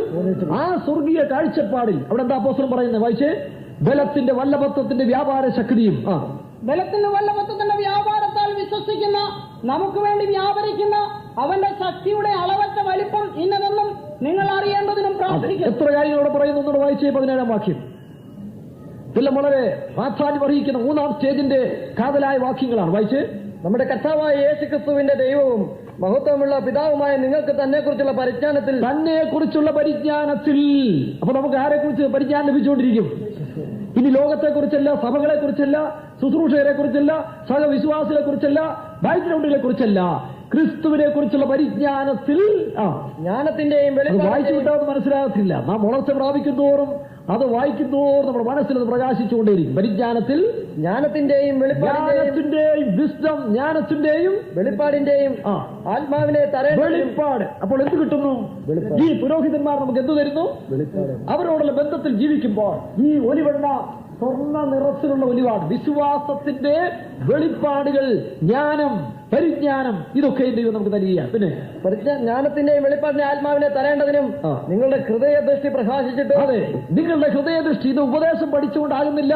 3-ാം സ്റ്റേജിലേക്ക് കടക്കണമെങ്കിൽ ദൈവം വ്യക്തിപരമായിട്ട് മനുഷ്യനിൽ പ്രസാദിക്കണം. അത് ആ പ്രസാദിക്കുന്നതിന് വേണ്ടിയാണ് ഈ പീരീഡുകൾ നമ്മൾ അവന്റെ ഇഷ്ടം ചെയ്ത് ജീവിക്കേണ്ടത്. ഇവിടെ എങ്ങനെയെങ്കിലുമൊക്കെ ജീവിച്ച് TPM-ന്റെ മെമ്പർഷിപ്പ് ആയതുകൊണ്ട് കിട്ടുകയില്ല. ദൈവം പ്രസാദിക്കുന്ന രീതിയിൽ നാം വളർന്നു വരുമ്പോൾ ഒരുപക്ഷെ നമ്മൾ ചില അപാകത ഉണ്ടെങ്കിലും ദൈവം യോശുവയെ വിശദീകരിച്ചതുപോലെ വസ്ത്രം മാറ്റി ഉത്സവവസ്ത്രം ധരിപ്പിക്കും. ആ ഉത്സവവസ്ത്രം ധരിക്കുന്ന മനുഷ്യർക്ക് ആ സ്റ്റേജിലേക്ക് വരുമ്പോൾ ഈ അനുഭവത്തിലേക്ക് റിച്ചസ് ഓഫ് ഗ്ലോറി, മഹിമയും ഐശ്വര്യം, തേജസ്സിന്റെ ധനം കൊണ്ടവരെ ദൈവം നിറയ്ക്കും. വായിച്ച്, ജ്ഞാനത്തിന്റെ വെളിപ്പാടിന്റെ ആത്മാവിനെ തരേണ്ടതിനും നിങ്ങളുടെ ഹൃദയദൃഷ്ടി പ്രകാശിപ്പിച്ചിട്ട് അവന്റെ വിളിയാനുള്ള ആശ ഇന്നതെന്നും വിശുദ്ധന്മാരിൽ അവന്റെ അവകാശത്തിന്റെ മഹിമാതനം ഇന്നതെന്നും അവന്റെ ബലത്തിൻ വല്ലഭത്വത്തിന്റെ വ്യാപാരത്താൽ വിശ്വസിക്കുന്ന നമുക്ക് വേണ്ടി വ്യാപരിക്കുന്ന അവന്റെ ശക്തിയുടെ അളവറ്റ വലിപ്പം ഇന്നതെന്നും നിങ്ങൾ അറിയേണ്ടതിനും പ്രാർത്ഥിക്കുന്നു. നോക്കിയേ, ഇവിടെ എല്ലാം ഈ ലേഖനങ്ങളെല്ലാം അവസാനം സഭയ്ക്ക് വേണ്ടി പ്രാർത്ഥിക്കുക, ഉപദേശിക്കുന്നില്ല. അപ്പോസ്തലൻ ഉപദേശിച്ചു കഴിഞ്ഞ് തന്റെ ഡ്യൂട്ടി കഴിഞ്ഞ് അവസാനം ഇനി ആര് ചെയ്യണം? ദൈവം തന്നെ ചെയ്യും. തനിക്ക് തന്നെ തേജസ്സോട്. ഫിലിപ്പിയ ലേഖനം 1:11, കൊലോസ്യർ 1:9 വായിച്ച് അവിടെയും അപ്പോസ്തലൻ ശ്രേഷ്ഠ സഭകളോടൊക്കെ പറയുന്നത് ഞാൻ നിങ്ങൾക്ക് വേണ്ടി പ്രാർത്ഥിക്കാം. ഇത് വ്യക്തിപരമായി പ്രാപിക്കേണ്ടതാണ്. പൊതുസഭയ്ക്ക് കിട്ടുന്നതല്ല, ഇത് വ്യക്തിപരമായി ദൈവത്തിന് പ്രാപിച്ചെടുക്കേണ്ടതാണ്. അത് ദൈവം പ്രസാദിക്കണം. അതുകൊണ്ടാണ് ദൈവം തന്നെ സ്നേഹിക്കുന്നവർക്ക്, ദൈവം സ്നേഹിക്കുന്നവരല്ല, പിന്നെയോ ദൈവം തന്നെ ദൈവത്തെ ഏത് കഷ്ടതയിലും പ്രയാസത്തിലും പിറുപിറുക്കാതെ ദൈവത്തെ സ്നേഹിച്ചുകൊണ്ട് ദൈവഹിതത്തിനായി സമർപ്പിക്കപ്പെട്ടവർക്ക് വേണ്ടി ദൈവം ഒരുക്കിയിരിക്കുന്നതാണ്. വഴി വായിക്കാം. ദൈവത്തിന്റെ മഹത്വത്തിനും പുകഴ്ചയ്ക്കുമായിട്ട് യേശുക്രിസ്തുവിനാൽ ഈ ഒലിവ് മരത്തിനാൽ പിന്നെ യേശുക്രിസ്തുവിനാൽ നീതിഫലം നിറഞ്ഞ. ഏത് ഫലം നമ്മൾ കായ്ക്കണം? നീതിഫലം, ഫ്രൂട്ട്സ് ഓഫ് റൈറ്റസ്നെസ്. തന്റെ കാന്തയും തന്നെത്താൻ ഒരുക്കിയിരിക്കുന്നു വിശുദ്ധന്മാരുടെ നീതി പ്രവർത്തികൾ തന്നെ. അപ്പൊ നമ്മൾ ഈ ലോകത്തിലെ പാഴ്പണിയെ ഒരുപാട് ചെയ്യുന്നത് പ്രയോജനമില്ലാത്തതും നശിക്കുന്നതിനുമാണ് ഇപ്പൊ നമ്മൾ അനേക സമയങ്ങൾ ചെയ്തുകൊണ്ടിരിക്കുന്നത്. വിശായി നമ്മൾ അങ്ങനെ കൊണ്ടുപോവുക, അത് വേസ്റ്റ് ആണെന്ന് മനുഷ്യൻ ചിന്തിക്കുന്നില്ല. നീതിഫലം നിറയേണ്ടവരായി ലോകത്തിൽ നമ്മൾ ഇരിക്കുന്നിടത്ത് ജ്യോതിസുകളെ പോലെ പ്രകാശിച്ചിട്ട് ഫലം കായ്ക്കേണ്ട പെന്തക്കോസ്തുകാർ, വിശ്വാസികൾ, വേലക്കാരി പോലെ അവർ അറിയുന്നില്ല. അവർ വഞ്ചിക്കപ്പെട്ടോ പിശാചിനാൽ വേറൊരു അവസ്ഥയിലേക്ക് നടക്കുകയാണ്. ലോകമനുഷ്യനെ പോലെ ഈ ലോകത്തിലേതെല്ലാം കരുതാൻ ചിന്തിക്കുകയാണ്. യേശുക്രിസ്തുവിനാൽ നീതിഫലം നിറഞ്ഞവരായി തീരണമെന്നും ഞാൻ പ്രാർത്ഥിക്കുന്നു. കൊലോസ്യ ലേഖനം 1:9 വാക്യം വായിച്ചേ. ഇതെല്ലാം വിവരിക്കാൻ സമയമില്ല ഇപ്പോൾ, പിന്നീട് നിങ്ങൾ പരിശുദ്ധാത്മാവ് വിവരിച്ചത്. അതുകൊണ്ട് ഞങ്ങൾ അത് കേട്ട നാൾ മുതൽ നിങ്ങൾക്ക് വേണ്ടി ഇടപെടാതെ പ്രാർത്ഥിക്കുന്നു. അത് കേട്ട നാൾ മുതൽ അവരുടെ ഭക്തിയും വിശ്വാസവും നല്ല രീതിയിൽ ആ വിശ്വാസികൾ വരുന്ന അപ്പോസ്തലന്മാർ കേട്ടപ്പോൾ അവർക്ക് വലിയ സന്തോഷമുണ്ടായി. ഇനി ഞങ്ങൾ നിങ്ങൾക്ക് വേണ്ടി പ്രാർത്ഥിക്കുന്നു. എന്തിനാ? നിങ്ങൾ പൂർണ്ണ പ്രസാദത്തിനായി. അതെ അതെ, ഇപ്പോൾ പ്രസാദമുള്ളവരായി ഇനി ആരായി തീരണം? പൂർണ്ണ പ്രസാദമുള്ളവരായി കർത്താവിന് യോഗ്യമാകും ആർക്ക് യോഗ്യമാവണ്ണം? കർത്താവിന് യോഗ്യമാവണ്ണം നടന്ന് ആത്മീയമായ സകല ജ്ഞാനത്തിലും വിവേകത്തിലും അവർക്ക് ശ്രദ്ധിക്കുന്ന പോയിന്റുകൾ മനസ്സിൽ കാണണം. ഇനി പുറകെ വരുന്നുണ്ട്. വിവേകത്തിലും ജ്ഞാനത്തിലും. അപ്പോൾ ഈ ബന്ധത്തിൽ വളരുമ്പോൾ എന്തുകൂടെ കിട്ടുന്നു? ജ്ഞാനം, വെളിപ്പാട്, വിവേകം, പരിജ്ഞാനം, പിന്നെ വൈശിഷ്ട്യം. അവന്റെ ഇഷ്ടത്തിന്റെ പരിജ്ഞാനം കൊണ്ട് നിറഞ്ഞു വരണമെന്ന് സകല സൽപ്രവൃത്തിയും നാം അവസാനത്തിൽ ദൈവ സ്വഭാവത്തിൽ ഫലം കായ്ക്കുന്നതിനായി തീരുകയാണ്. ജ്ഞാനം, വിവേകം, പരിജ്ഞാനം, അത്രയും കാര്യം. നേരത്തെ വായിച്ചു ബലം, അല്ലയോ? ബലത്തിന്റെ വല്ലം. ഇങ്ങനെ അടുക്കും തോറും ദൈവം തന്റെ കസ്റ്റഡിയിലുള്ളതായ ആ മഹത്വത്തിന്റെ ധനത്താൽ അവർ നിറച്ചുകൊണ്ടേയിരിക്കും. അതോട്ട് വായിക്കാം. സകല ജ്ഞാനത്തിലും വിവേകത്തിലും അവന്റെ ഇഷ്ടത്തിന്റെ പരിജ്ഞാനം കൊണ്ട് നിറഞ്ഞു വരണമെന്നും സകല സൽപ്രവൃത്തിയിലും ഫലം കായ്ച്ചു ദൈവത്തെക്കുറിച്ചുള്ള ദൈവത്തിന്റെ അനുഗ്രഹത്താൽ നാം നിറഞ്ഞു വരുമ്പോൾ അതിന്റെ റിയാക്ഷനാണ് നമ്മൾ ഈ ലോകത്തിൽ സൽപ്രവൃത്തികൾ ചെയ്തുകൊണ്ടേയിരിക്കുക. നമുക്ക് വേണ്ടിയല്ല, മറ്റുള്ളവർക്ക് വേണ്ടി സൽപ്രവൃത്തികൾ ചെയ്യാൻ തുടങ്ങുമ്പോൾ ദൈവത്തിന്റെ പ്രവൃത്തി ആരംഭിച്ചത്. അതിന്റെ അർത്ഥം നമ്മളിങ്ങനെ എല്ലാം കരുതി കൂട്ടി അഡ്ജസ്റ്റ്മെന്റ് ചെയ്ത് ഇങ്ങനെ ശേഖരിച്ച് ജീവിച്ചും കർത്താവെ വേഗം പറഞ്ഞെന്ന് പറഞ്ഞാൽ ആരും പോകത്തില്ല. അത് ഈ ലോകത്തിൽ വെച്ച് തന്നെ ദൈവത്തിന്റെ മണവാട്ടിയായി തീരുന്നവര് അവർക്ക് വേണ്ടിയല്ല, പിന്നെയോ യേശു ജീവിച്ചതുപോലെ മറ്റുള്ളവർക്ക് വേണ്ടി അവരുടെ സൽപ്രവർത്തികൾ മുഴുവനും തുറന്നു വെച്ചുകൊണ്ടേയിരിക്കും. അവർക്കായിട്ടല്ല. ആ അനുഭവത്തിൽ വരുന്നവർക്ക് മാത്രമേ സുവിശേഷ വേലക്കാരായിരുന്നാലും TPM-ലെ സുവിശേഷ വേലക്കാരായിരുന്നാലും വിശ്വാസികളായിരുന്നാലും ശരി കർത്താവിന്റെ വരവിൽ പോവുകയുള്ളൂ എന്ന് പ്രത്യേകം ഓർത്തുകൊള്ളണം. ഇനി 2 തെസ്സലോനിക്കർ 1-ാം അധ്യായത്തിന്റെ 12-ാം വാക്യം വായിച്ച് അവിടെയും അപ്പോസ്തലൻ പ്രാർത്ഥിക്കുകയാണ്. കാരണം ഇത് ദൈവം തരേണ്ടതാണ്. നമ്മുടെ ദൈവം നിങ്ങളെ തന്നെ വിളിക്കുയോഗ്യരായി എണ്ണി സൽഗുണത്തിലുള്ള സകല താല്പര്യവും വിശ്വാസത്തിന്റെ പ്രവൃത്തിയും ശക്തിയോടെ പൂർണ്ണമാക്കി തരണം. വിശ്വാസത്തിന്റെ പ്രവൃത്തി മുഴുവനും പൊന്നുകൊണ്ടുള്ളതാക്കി തീർക്കുവാൻ വിശ്വാസത്തിന്റെ പ്രവൃത്തി ശക്തിയോടെ പൂർണ്ണമാക്കി തരേണ്ടതിന് നിങ്ങൾക്ക് വേണ്ടി എപ്പോഴും പ്രാർത്ഥിക്കുന്നു. ഒരുപക്ഷെ ഈ വചനങ്ങളൊന്നും ഇപ്പോൾ ഗ്രഹിക്കാൻ സാധിച്ചില്ലെങ്കിലും ഇതുകൊണ്ട് ഇനി നിങ്ങൾ പലരും വളർച്ചയിലേക്ക് വരാൻ പോവുകയാണ്. എന്തിനാ ഉപദേശം നിങ്ങൾ തരുന്നത്? ഇപ്പോൾ നിങ്ങൾ ഒരുപക്ഷെ ഈ സ്റ്റാൻഡേർഡിലായില്ലെങ്കിലും കർത്താവ് വരാൻ അല്പതാമസം ഉണ്ടെങ്കിൽ നിങ്ങളെ ആ സ്റ്റാൻഡേർഡിൽ യോഗ്യരാക്കും പലരെയും. അതുകൊണ്ടാണ് ഇന്ന് പരിശുദ്ധാത്മാവ് ഇത് തരുന്നത്. അന്നേരമാണ് ഈ വചനത്തെ നിങ്ങൾക്ക് പ്രകാശിച്ച് കിട്ടുന്നത്. അന്നേരമാണ് ഇതിന്റെ മനോഹരത നിങ്ങൾക്ക് വെളിപ്പെട്ട് കിട്ടുന്നത്. ഇപ്പോൾ അതുകൊണ്ട് മനസ്സിലാകുന്നില്ലെങ്കിലും കുറിച്ചു വയ്ക്കുക. നിങ്ങൾ ചിലർക്ക് ആ സമയം വരുമ്പോൾ ഈ പൂവിടരുന്നത് പോലെ ഇതിനകത്തുള്ളതായ രഹസ്യങ്ങൾ ദൈവം നിങ്ങൾക്ക് വെളിപ്പെടുത്തരും. വായിക്കാം. നമ്മുടെ ദൈവം നിങ്ങളെ തന്നെ വിളിക്കുയോഗ്യരായി എണ്ണി സൽഗുണത്തിലുള്ള സകല താല്പര്യവും അവിടെ സൽപ്രവൃത്തി, ഇവിടെ സൽഗുണത്തിലുള്ള സകല പ്രവൃത്തിയും വിശ്വാസത്തിന്റെ പ്രവൃത്തിയും ശക്തിയോടെ പൂർണ്ണമാക്കി തരണമെന്നും. വിശ്വാസത്തിന്റെ പ്രവൃത്തി, വിശ്വാസത്തിന് എന്തുണ്ട്? പ്രവൃത്തിയാണ് വിശ്വാസത്തിൽ. ആ പ്രവൃത്തി ചെയ്യാതെ നമ്മൾ നമ്മുടേതായ താല്പര്യവും സന്തോഷവും നമ്മുടെ വയറും നമ്മുടെ സന്തോഷവും നമ്മുടെ ചിന്താഗതികളൊക്കെ ജീവിച്ചിട്ട് ഞാൻ TPM-കാരനാന്ന് പറഞ്ഞാൽ ഏറ്റവും പുറത്തുള്ള ഇരുട്ടേ പോകത്തുള്ളൂ. നാം ഏൽപ്പിച്ച ഡ്യൂട്ടി മറന്നു പോകാതെ ഈ അന്ത്യകാലത്തിൽ എങ്ങനെ പ്രകാശിക്കണം? ലോകത്തിൽ നിങ്ങൾ ജ്യോതിസുകളെ പോലെ പ്രകാശിക്കാൻ വേണ്ടിയാണ്. ഇവിടെ വെച്ച് ഇത് പ്രകാശിക്കുന്ന വിളക്കുകൾ മാത്രമേ അങ്ങോട്ട് ഏറത്തുള്ളൂ ഓർത്തുകൊള്ളണം. ലോകത്തിൽ ജ്യോതിസുകളെ പോലെ പ്രകാശിക്കുവാൻ ഇങ്ങനെ ഒരു കൃപാവരത്തിലും കുറവില്ലാത്ത ആ കൃപാവരം എന്ന് പറയുന്നത് അന്യഭാഷ്യം പ്രവചനമല്ല, പിന്നെയോ അത് സഭാകുണ്ടാരത്തിൽ നിലവിളക്കിലായിരുന്നു കൃപാവരങ്ങൾ, ശുശ്രൂഷകൾ. ഇവിടെ വരുമ്പോൾ ഫ്രൂട്ട്സാണ്. ആത്മാവിന്റെ വരങ്ങളുണ്ട്, ആത്മാവിന്റെ ഫലങ്ങൾ. ഈ സ്റ്റേജിൽ സഭാകുണ്ടാരത്തിൽ നിലവിളക്ക് ആത്മാവിന്റെ വരങ്ങൾ വെളിപ്പെടുത്തിയെങ്കിൽ നിശ്ചയത്തിലേക്ക് പോകുമ്പോൾ അതിനു മുൻപായിട്ട് സിലുബാബിന്റെ ആലയത്തിൽ വരുമ്പോൾ അത് ആത്മാവിന്റെ ഫലം. ആ ഫലത്തിൽ ഒന്നാമത്തതാണ് സ്നേഹം, സന്തോഷം, സമാധാനം. സ്നേഹം വരുമ്പോഴാണ് മറ്റുള്ളവരെ സഹായിക്കാനും സൽപ്രവൃത്തി ചെയ്യാനും നമ്മളോട് ആരും പറയണ്ട. വേണോ? സ്നേഹമുള്ളവർ ഇപ്പോഴും ചെയ്യുന്നുണ്ട്. അവരവർക്ക് സ്നേഹമുള്ളവരോട് അവരവരെല്ലാം ചെയ്തു, എല്ലാ പ്രവൃത്തി ചെയ്യാനുള്ള കൃപ അവർക്കുണ്ട്. പക്ഷേ അതല്ല ഇവിടെ ആവശ്യം. ശത്രുക്കളെ അതാണ് ഫ്രൂട്ട്സ് ഓഫ് ദി സ്പിരിറ്റ്. ഇവിടെ വരങ്ങളാണെങ്കിൽ ഈ വിളക്ക് ഫലങ്ങളെ വെളിപ്പെടുത്തുകയാണ്. അതോട്ട് വായിക്കാം. വിശ്വാസത്തിന്റെ പ്രവൃത്തിയിലും ശക്തിയോടെ പൂർണ്ണമാക്കി തരണമെന്ന് നിങ്ങൾക്ക് വേണ്ടി എപ്പോഴും പ്രാർത്ഥിക്കുന്നു. ഗലാത്യലേഖനം 5-ാം അധ്യായത്തിന്റെ താഴോട്ട് വായിക്കുമ്പോൾ ആത്മാവിന്റെ ഫലങ്ങൾ വായിച്ചേ. ആത്മാവിന്റെ ഫലമോ മതി, അത് പിന്നീട് വായിക്കാം. ആത്മാവിന്റെ ഫലം. അപ്പോൾ ആത്മാവിന്റെ ഫലം കായ്ക്കുന്നവരായി തീരണം. യേശു തന്റെ ഗിരിപ്രഭാഷണത്തിൽ പറഞ്ഞു, വിളക്ക് കത്തിച്ചിട്ട് എവിടെ വെക്കണം? മുഴുവനും വിളക്ക്. ഇവിടെ ഒരു പൊന്നുകൊണ്ടുള്ള വിളക്ക് തണ്ട്. ഈ വിളക്ക് തണ്ട് എവിടെ കാണണം? പറയും കീഴിൽ വെക്കരുത്. അതിന്റെ അർത്ഥം എന്താ? വിളക്കിന് വെളിച്ചമുണ്ട്. നിങ്ങൾ ദൈവമക്കളാണ്, ഞാനും ദൈവത്തിലാണ്, നമുക്ക് വെളിച്ചമുണ്ട്. പക്ഷെ ഈ വെളിച്ചം എവിടെ വെക്കരുത്?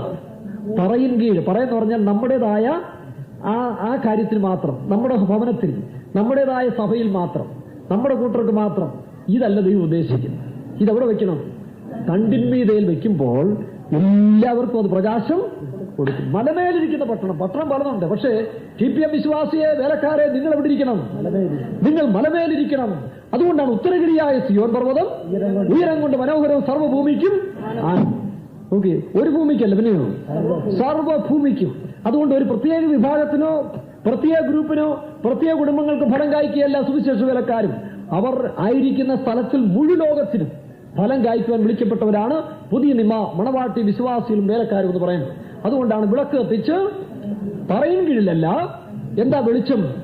നിങ്ങളുടെ വെളിച്ചം മറ്റുള്ളവര് കാണട്ടെ. ഇതിനാൽ സൽപ്രവർത്തികൾ, യേശു അങ്ങനെ സുവിശേഷങ്ങൾ പറയുന്നു, മറ്റുള്ളവർ നിങ്ങളുടെ നല്ല പ്രവൃത്തികളെ കണ്ട്, അതെ, നിങ്ങളുടെ വെളിച്ചം മറ്റുള്ളവർക്ക് പ്രകാശിക്കണമെന്ന് പറഞ്ഞേച്ചും പറയുന്നു, നിങ്ങളുടെ നല്ല പ്രവൃത്തികളെ കണ്ട് അവർ സ്വർഗസ്ഥനായ ദൈവത്തെ മഹത്വപ്പെടുത്തുവാൻ ഇടയാകും. ആ മഹത്വം ദൈവത്തിന് വേണ്ടത്. നമ്മളിവിടെ നമ്മുടെ തന്നിഷ്ടം ചെയ്തു, നമ്മുടെ ഇഷ്ടങ്ങളെല്ലാം സ്വരൂപിച്ച് നമുക്ക് വേണ്ടി കരുതിയതിനു ശേഷം തോത്രം ഹല്ലേലൂയ പറഞ്ഞാൽ ദൈവം പ്രസാദിക്കത്തില്ല. അത് വേണം. അതല്ല ഇവിടെ. പിന്നെയോ മറ്റുള്ളവർ നമ്മളിൽ കൂടെ ദൈവത്തിന്റെ പ്രവൃത്തി അനുഭവിച്ചിട്ട് അവരെന്ത് ചെയ്യണം? ഓ ദൈവമേ, ആ ബ്രദർ തക്ക സമയത്തിൽ എനിക്ക് ആശ്വാസമായിരുന്നു, ആ സഹോദരി എന്റെ അടുത്ത് താമസിക്കുന്ന പെന്തിക്കോസുകാരൻ, ഇങ്ങനെ മുഴുവൻ ലോകത്തിനും പ്രകാശം കൂടെ. അത് ഒറ്റയടിക്കല്ല, നാം വളരുന്നതനുസരിച്ച് ദൈവം നമ്മെ മുഴുവൻ ലോകത്തിലും ആക്കിത്തരും. നിങ്ങൾ ശക്തി ലഭിച്ചിട്ട് യഹൂദയിലും യെരുശലേമിലും ശമരിയയിലും ഭൂമിയുടെ അറ്റത്തോളം, യഹൂദ സ്വന്തം ഭവനത്തിൽ, യെരുശലേം സഭയിൽ, ശമരിയ പുറത്തുള്ളവരുടെ ജാതികളിൽ, അതിനുശേഷം മുഴുവൻ ലോകത്തിൽ നാം സാക്ഷിയാക്കി ദൈവം മാറ്റി. ഇതിനാണ് ദൈവം നമ്മെ വിളിച്ചിരിക്കുന്നത്. അങ്ങനെ വിളിക്കപ്പെട്ടവരായ നാം ഈ ഹൃദയദൃഷ്ടി പ്രകാശിച്ചെങ്കിൽ മാത്രമേ ഒക്കത്തും. ആ പ്രകാശിപ്പിക്കുന്നതിനാണ് ഇടയ്ക്കിടയ്ക്ക് ഒഴുക്കിയല്ല മരം തന്നെ നിൽക്കുക. ആരംഭം അവസാനമില്ലാത്തവൻ, മരണമില്ലാത്ത പരിശുദ്ധാത്മാവിനോട്, യേശുവിനോടുകൂടി നമ്മൾ ബന്ധിക്കപ്പെട്ടിരിക്കുന്നതിനാൽ നമുക്ക് എന്തില്ല? നാം നിശ്ചയത്തിലേക്ക് പ്രവേശിച്ചു കഴിഞ്ഞു. ഒരർത്ഥത്തിൽ ഇപ്പോഴേ നാം എവിടായി തീർന്നിരിക്കുക. എന്നിൽ വിശ്വസിക്കുന്നവൻ മരിച്ചാലും ജീവിക്കും, ജീവിച്ചിരുന്ന് വിശ്വസിക്കുന്നവൻ ആരും ഒരു നാളും മരിക്കുകയില്ല. അതാണ് ഈ മനസ്സ്, നിങ്ങളുടെ ഹൃദയദൃഷ്ടി. അതിനെന്ത് ചെയ്യണം? ഇതൊന്ന് പുതുപ്പിച്ചെടുത്താൽ മതി. സംഗതി ഇത് ഒറിജിനലാണ്. നമ്മുടെയൊക്കെ ഇത് ഒറിജിനൽ സാധനങ്ങളാണ്. പക്ഷെ ഇതിനകത്ത് എന്ത് കയറി? ക്ലാവ് കയറി, പൊടി കയറി, ചപ്പും ചവറും എല്ലാം കയറി. ഇതെല്ലാം ഒന്ന് ക്ലീൻ ചെയ്തെടുക്കാമെങ്കിൽ വീണ്ടും അതേ രൂപാന്തരം നമ്മൾ ഉണ്ടായിക്കൊണ്ടേയിരിക്കും. നിങ്ങൾ മനസ്സ് പുതുക്കി റോമാലേഖനത്തിൽ വായിക്കുമ്പോൾ രൂപാന്തരപ്പെടുവിൻ. മുഴുവനും പൊന്നുകൊണ്ടുള്ളതായ വിളക്ക് തന്റെ മേളിൽ കുടം, ഇതിൽ പകരുവാനായിട്ടുള്ളതായ ഈ ഒലിവ് മരം ക്രിസ്തുവും പരിശുദ്ധാത്മാവും. അതിനെപ്പറ്റി സവിസ്തരമായിട്ട് പഠിക്കാൻ ഇപ്പോൾ സമയമില്ലല്ലോ. ഈ അഭിഷേകത്താൽ, ദൈവവചനത്തിന്റെ വെളിപ്പാടിനാൽ, ആത്മാവിന്റെ അഭിഷേകത്താൽ നമ്മളിൽ എത്ര വിളക്ക് പ്രകാശിക്കുന്നു? 7 വിളക്ക് പ്രകാശിക്കുന്നു. ഒരു വിളക്കല്ല, പിന്നെയോ 7. സമാഗമനത്തിൽ ഈ 7 ശാഖകളും 8 ശുശ്രൂഷകളായിട്ട് നമ്മൾ കണ്ടു. 12-ാം അധ്യായത്തിന്റെ 28-ൽ. എന്നാൽ വളർച്ച പ്രാപിച്ചവരായി നാം നിത്യതയിലേക്ക് പ്രവേശിക്കുന്നതിന് മുമ്പ്, മണവാട്ടിയാകുന്നതിന് മുമ്പ് ഈ 7 വിളക്ക് 7 ആത്മാവിനെ കാണിക്കുന്നു. എവിടെ എഴുതിയിരിക്കുന്നത്? യെശയ്യാപ്രവചനം 11-ാം അധ്യായത്തിന്റെ 2-ാം വാക്യത്തിൽ വായിക്കുമ്പോൾ നാം അവസാനത്തിൽ ദൈവത്തെ പോലെ ദൈവത്തിന്റെ ജ്ഞാനം നമ്മളിൽ പ്രാപിച്ച് 7 ആത്മാവ് നമ്മിൽ വ്യാപരിക്കുകയാണ്. വായിച്ചു. അവന്റെ മേൽ യഹോവയുടെ ആത്മാവ് ആവസിക്കും, ജ്ഞാനത്തിന്റെയും വിവേകത്തിന്റെയും ആത്മാവ്. അവന്റെ മേൽ യഹോവയുടെ ആത്മാവ് ആവസിക്കും. പരിശുദ്ധാത്മാവിനെ പ്രാപിച്ചു നാം ഈ അപ്പോസ്തോലിക സത്യത്തിൽ കൂടെ പൂർണ്ണപ്പെട്ടതായ വിശ്വാസികളിൽ, വേലക്കാരിൽ ദൈവത്തിന്റെ ആത്മാവിൽ വസിക്കുകയാണ്. ഈ ആത്മാവ് വസിക്കുന്നതിനാൽ ഏതെല്ലാം കാര്യങ്ങൾ പ്രയോജനപ്പെടുന്നു? വായിച്ചു. ജ്ഞാനത്തിന്റെയും അവനിൽ എന്തുണ്ട്? ജ്ഞാനത്തിന്റെയും. നോക്കിയ നമ്മൾ നേരത്തെ 4-5 കാര്യം പഠിച്ചു. ഇപ്പോൾ 7 കാര്യങ്ങൾ വരികയാണ്. ജ്ഞാനത്തിന്റെയും വിവേകത്തിന്റെയും ആത്മാവ്. ജ്ഞാനത്തിന്റെയും വിവേകത്തിന്റെയും ആത്മാവ്. 2 വിളക്ക്. പിന്നെ ആലോചനയുടെയും ബലത്തിന്റെയും ആത്മാവ്. ആലോചനയുണ്ട്. പിന്നെ എന്തുണ്ട്? മറ്റൊരാൾ ആലോചന തരണം, വേറൊരാള് നടത്തണം, ഇല്ലയോ? ഓഫീസ് വർക്ക് ഒരാൾ. പിന്നെ ഗാന്ധിജി പറഞ്ഞ കാര്യം ഒരിക്കൽ ഞാൻ വായിക്കുകയുണ്ടായി. കൃഷി ഓഫീസിൽ ജോലി ചെയ്യുന്ന ഓഫീസർമാർ ഫീൽഡിലിറങ്ങി കൃഷി ചെയ്ത് പരിചയിച്ചെങ്കിൽ മാത്രമേ അവർക്ക് ഈ കൃഷിഭൂമിയായിട്ട് ബന്ധം അല്ലെങ്കിൽ പ്രയോജനപ്പെടത്തുള്ളൂ പറഞ്ഞു. ഇല്ല, കൃഷിക്കാരൊരു വിധത്തിൽ കൂടെ പോകും, ഓഫീസിൽ വേറൊരു. അതുകൊണ്ട് ഫീൽഡിലിറങ്ങി കൃഷി അഭ്യസിച്ച് പരിചയിച്ചവർ മാത്രമേ ഓഫീസിൽ വർക്ക് ചെയ്യാവുന്ന ഗാന്ധിജി ഒരിക്കലും സൊല്യൂഷൻ കൊടുത്തു. എന്നാൽ നെഹ്റു ആ കാലത്തിൽ വെസ്റ്റേൺ കൾച്ചറിന്റെ പുറകിൽ പോയിക്കൊണ്ടിരിക്കുന്ന കാലമായിരുന്നു. ഒരു വിധത്തിൽ ഗാന്ധിജി പറഞ്ഞതാ ശരി. ഇവിടെ എന്തുണ്ട്? ആലോചന ഒരാൾ പറയും ബലം, വേറൊരാളുടെ ഇല്ല. ഇതങ്ങനല്ല. ജ്ഞാനത്തിന്റെയും വിവേകത്തിന്റെയും ക്രിസ്തുവിന്റെ അതേ ആത്മാവ് സഭയ്ക്കും കിട്ടുകയാണ്. നിങ്ങൾ ദൈവത്തെ പോലെ ആകുമെന്ന് പിശാച് പറഞ്ഞത് ഇവിടെയാണ് നിവർത്തീകരിക്കുന്നത്. ജ്ഞാനത്തിന്റെയും വിവേകത്തിന്റെയും പിന്നെ ആലോചനയുടെയും ബലത്തിന്റെയും ആത്മാവ് പിന്നെ പരിജ്ഞാനത്തിന്റെയും യഹോവാ ഭക്തിയും. ഈ ഗുണങ്ങളൊക്കെ നമുക്ക് വരാമെങ്കിൽ എന്തുവായിരിക്കും? കണ്ടാൽ തമ്മിൽ കാണുമ്പോൾ പരിജ്ഞാനത്തിന്റെയും വിവേകത്തിന്റെയും ആലോചനയുടെയും ബലത്തിന്റെയും ജ്ഞാനത്തിന്റെയും വിവേകത്തിന്റെയും ആത്മാവ് വന്നു കഴിയുമ്പോൾ നടത്തേണ്ടതേ കാണിക്കുന്ന യഹോവയുടെ ആത്മാവ്. ആ യഹോവയുടെ ആത്മാവിന്റെ 6 ശാഖകളാണ്. 7 സ്പിരിറ്റ്. ഏതൊക്കെ? ഒന്ന്, യഹോവയുടെ ആത്മാവിനിൽ അധിവസിക്കുന്നത് നടത്തണ്ട്. ബാക്കി എത്ര ശാഖകൾ? വീണ്ടും വായിച്ചു. ജ്ഞാനത്തിന്റെയും വിവേകത്തിന്റെയും ആത്മാവ്, പിന്നെ ആലോചനയുടെയും ബലത്തിന്റെയും ആത്മാവ്, പരിജ്ഞാനത്തിന്റെയും യഹോഭക്തിയുടെയും ആത്മാവ്. അപ്പൊ നാം ഈ വിശ്വാസഗോളത്തിൽ വന്ന് പൂർണ്ണപ്പെടുമ്പോൾ നമ്മുടെ കാര്യങ്ങളുണ്ടെങ്കിൽ ലോകം മുഴുവൻ അവരുടെ കസ്റ്റഡിയിലാണ്. അങ്ങനെയാണ് വിശുദ്ധന്മാർ ലോകത്തെ. പെന്തിക്കോസുകാരെ നമ്മൾ ഭരിക്കുന്നു പറഞ്ഞ് ക്യാമ്പിൽ കിടന്ന് തുള്ളിച്ചാടിയിട്ട് കാര്യമൊന്നുമില്ല. യൂത്ത് ക്യാമ്പ് ആണെങ്കിൽ ട്രം അടിച്ചു പൊട്ടിക്കും, ഞങ്ങൾ ഭരിക്കും ഇല്ലയോ, ഭരണം വരുന്നൊക്കെ പറഞ്ഞ് ചാടിയില്ലയോ? ചാടിയ പലരും ഇന്ന് കാണുന്നില്ല. അങ്ങനല്ല, ഭരിക്കും വിശുദ്ധന്മാർ ഈ ലോകത്തെ. ഏത് വിശുദ്ധന്മാർ? എങ്ങനെയുള്ള വിശ്വാസികൾ? ഈ പരിജ്ഞാനത്തിന്റെ പൂർണ്ണതയിൽ എത്തുന്ന വിശ്വാസികളും മേലക്കാരും.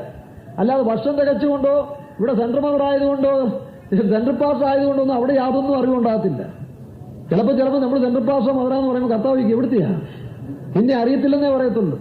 കാരണം നീ പരിജ്ഞാനത്തെ ത്യജിച്ചു, നീ ദൈവിക സത്യങ്ങളെ ത്യജിച്ചു. അതുപോലെ പല വിശ്വാസികളും ചിന്തിച്ചോണം. ഈ അനുഭവത്തെ പ്രാപിക്കാതെ ഇന്ന് വിശ്വാസവും ത്യജിച്ച് ഞാൻ പണ്ടത്തെ പുള്ളിയാ പഴയ വിശ്വാസി എന്നൊക്കെ പറഞ്ഞാൽ ഇതുമായിട്ട് ബന്ധമൊന്നുമില്ല.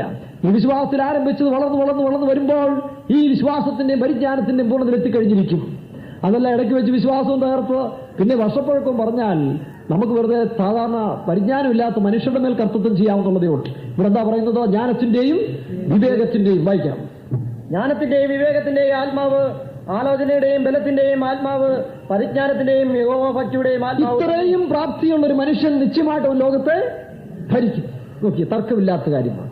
അവരാണ് ലോകത്തെ ഭരിക്കുന്നത്. പ്രത്യേകിച്ച് ഓർത്തോണേ, സഹോദരിമാര് ചിന്തിച്ചോണേ. സൂചിയുടെ വിലയ്ക്ക് വന്ന ഡ്രസ്സ് കിട്ടിയോണ്ട് കാര്യമൊന്നുമില്ല. അന്ന് ഈ ഡ്രസ്സൊന്നും ആവശ്യമില്ല. അതുകൊണ്ട് ഇതൊന്നും അല്ല ഇതിന്റെ പ്രാധാന്യം. കർത്താവിനെ സ്നേഹിച്ച് അവന് വേണ്ടി ചെലവഴിച്ച് അവനിലുള്ള ജ്ഞാനവും പരിജ്ഞാനവും വിവേകവും ഈ അനുഭവത്തെ പ്രാപിച്ചോണം. യഹോവയുടെ ആത്മാവ് അവന്റെ മേൽ. അതാണ് ഈ നിലവിളക്ക് തണ്ട്. നിത്യതയിലെ സഭയുടെ 7 ആത്മാവ് ഈ 7 പൂർണ്ണതയെ വെളിപ്പെടുത്തുകയാണ്. ആ ആത്മാവിനെ പ്രാപിച്ചു കഴിയുമ്പോൾ അവരാണ് ലോകത്തിലെ ഭരണകർത്താക്കന്മാർ. അവർ ഭരിക്കാൻ തുടങ്ങിക്കഴിയുമ്പോൾ, അവർ ഈ ഭൂമിയെ ഭരിച്ചു കഴിയുമ്പോൾ, അതാണ് സഹസ്രാബ്ദ വാഴ്ച. ആ കാലത്തിലെ ഭരണം എങ്ങനെ ഇരിക്കും? യെശയ്യാപ്രവചനം 11-ാം അധ്യായത്തിൽ 9-ാം വാക്യം വായിച്ച്, സമുദ്രം വെള്ളം കൊണ്ട്. ഇന്ന് സഭകളിൽ തന്നെ നമുക്കറിയാം, ജ്ഞാനവും പരിജ്ഞാനമുള്ള നടത്തിപ്പുകാരിൽ കൂടെ ദൈവം പ്രവർത്തിക്കുമ്പോൾ അവിടെ ഒരു ശല്യമില്ലല്ലോ. സിംഹത്തിന് ഇറച്ചി ഉണ്ടല്ലോ, അടുത്തവനെ കയറി ആക്രമിക്കാറില്ലല്ലോ. ഉണ്ടോ? സഭകളിൽ ഈ പരിജ്ഞാനമില്ലാത്ത നടത്തിപ്പിന്റെ സമയത്തിൽ കൈക്കരുത്തോളം ശക്തിയും ബലമുള്ളവൻ അല്ലാത്തവനെ കയറി ആക്രമിക്കും. പക്ഷേ നടത്തിപ്പ് കറക്റ്റായി കഴിയുമ്പോൾ സിംഹത്തിന്റെ കുഴിയിൽ ഗുഹയിലിരിക്കും. പുലിയുടെ അവനും വേണ്ടല്ലോ. അടുത്തോടെ മാൻ പോയാലും എവിടെ പോകുന്നു? വേറെ പോയി മാനോട് ചോദിക്കും. കാരണം കുഴപ്പമൊന്നുമില്ല. കാരണം അങ്ങനത്തെ സ്റ്റേജ് ആയതുകൊണ്ടാണ്. അതാണ് ആത്മാവിന്റെ നടത്തിപ്പെന്ന് പറയുന്നത്. അല്ലെങ്കിലോ അവൻ, എനിക്കറിയാവനെ എന്താ ഈ വ്യത്യാസം സഭകളിൽ തന്നെ ഉണ്ടാകാറില്ലയോ? നടത്തിപ്പ് മാറി വരുമ്പോൾ വന്യമൃഗങ്ങളുടെ സ്വഭാവമുള്ള മനുഷ്യർ എന്ത് ചെയ്യുന്നു? അടങ്ങുന്നു. അങ്ങനെയെങ്കിൽ ഈ ആത്മാവെല്ലാം കൂടെ നമുക്ക് കിട്ടിക്കഴിയുമ്പോൾ ലോകം നമ്മുടെ മുമ്പിൽ സാഷ്ടാംഗം വീഴും. അങ്ങനെയാണ് വിശുദ്ധന്മാർ ലോകത്തെ ഭരിക്കുന്നത്. ഇപ്പോൾ മനസ്സിലാവുന്നു? 1000 വർഷത്തിൽ ആര് ഭരിക്കും? ജയം പ്രാപിക്കുന്ന വിശുദ്ധന്മാർ. ഈ ആത്മാവിനെ പ്രാപിക്കുന്നതിന് വേണ്ടിയാണ് ദൈവം നമ്മെ ഇപ്പോൾ അഭ്യസനം പഠിച്ചിരിക്കുന്നത്. ഏതെങ്കിലും ഒരു സ്ഥാനം കിട്ടി, മതി, ഞാൻ അനേക വർഷം കൊണ്ട് നേടിയെടുത്തതായി പട്ടം ഇവിടെയുള്ളൂ. ആത്മാവിനെ പ്രാപിച്ചോ. അവർ ഭരിക്കുമ്പോൾ ആർക്കും ഒരു കുഴപ്പമില്ല. ചെന്നായി പുള്ളിയും വായിച്ച് ചെന്നായി കുഞ്ഞാടിനോട് പാർക്ക് ഒരു കുഴപ്പമില്ലല്ലോ. സഭയിലും പരിശുദ്ധാത്മാവ് പ്രവർത്തിക്കുമ്പോൾ വ്യത്യാസമില്ല, ഗ്രൂപ്പേഴ്സും ഇല്ല, വലിയവനും ചെറിയവനും ഇല്ല, എല്ലാവരും അടങ്ങിയല്ലയോ. എത്ര നാൾ പോയാലും ഒരു കുഴപ്പമില്ല. പക്ഷെ നടത്തിപ്പ് മാറിക്കഴിയുമ്പോൾ 1000 വർഷം കഴിയുമ്പോൾ പിന്നെയും സാത്താനെ അഴിച്ചുവിടും. അപ്പോഴാണ് പലരും പത്തി പൊക്കിക്കൊണ്ട് വരുന്നത്. ഇതിന്ന് സഭകളിലും കാണാം. ശരിയായ ആത്മാവിന്റെ നടത്തിപ്പ് വരുമ്പോൾ അവിടെ ആർക്കും കുഴപ്പമില്ല. സിംഹവും മാനും മുയലും എല്ലാം ഒരുപോലെ ആ കാട്ടിൽ ഫ്രീ ആയിട്ട് മൂവ് ചെയ്യാൻ സാധിക്കും. അല്ലെങ്കിലോ മുയൽ പേടിച്ചാ പോകുന്നു. ഈ ആരുണ്ടോ അവിടെ? കടുവ ഇല്ലയോ? ഇപ്പൊ കടുവ മുയലിനെ കണ്ടാൽ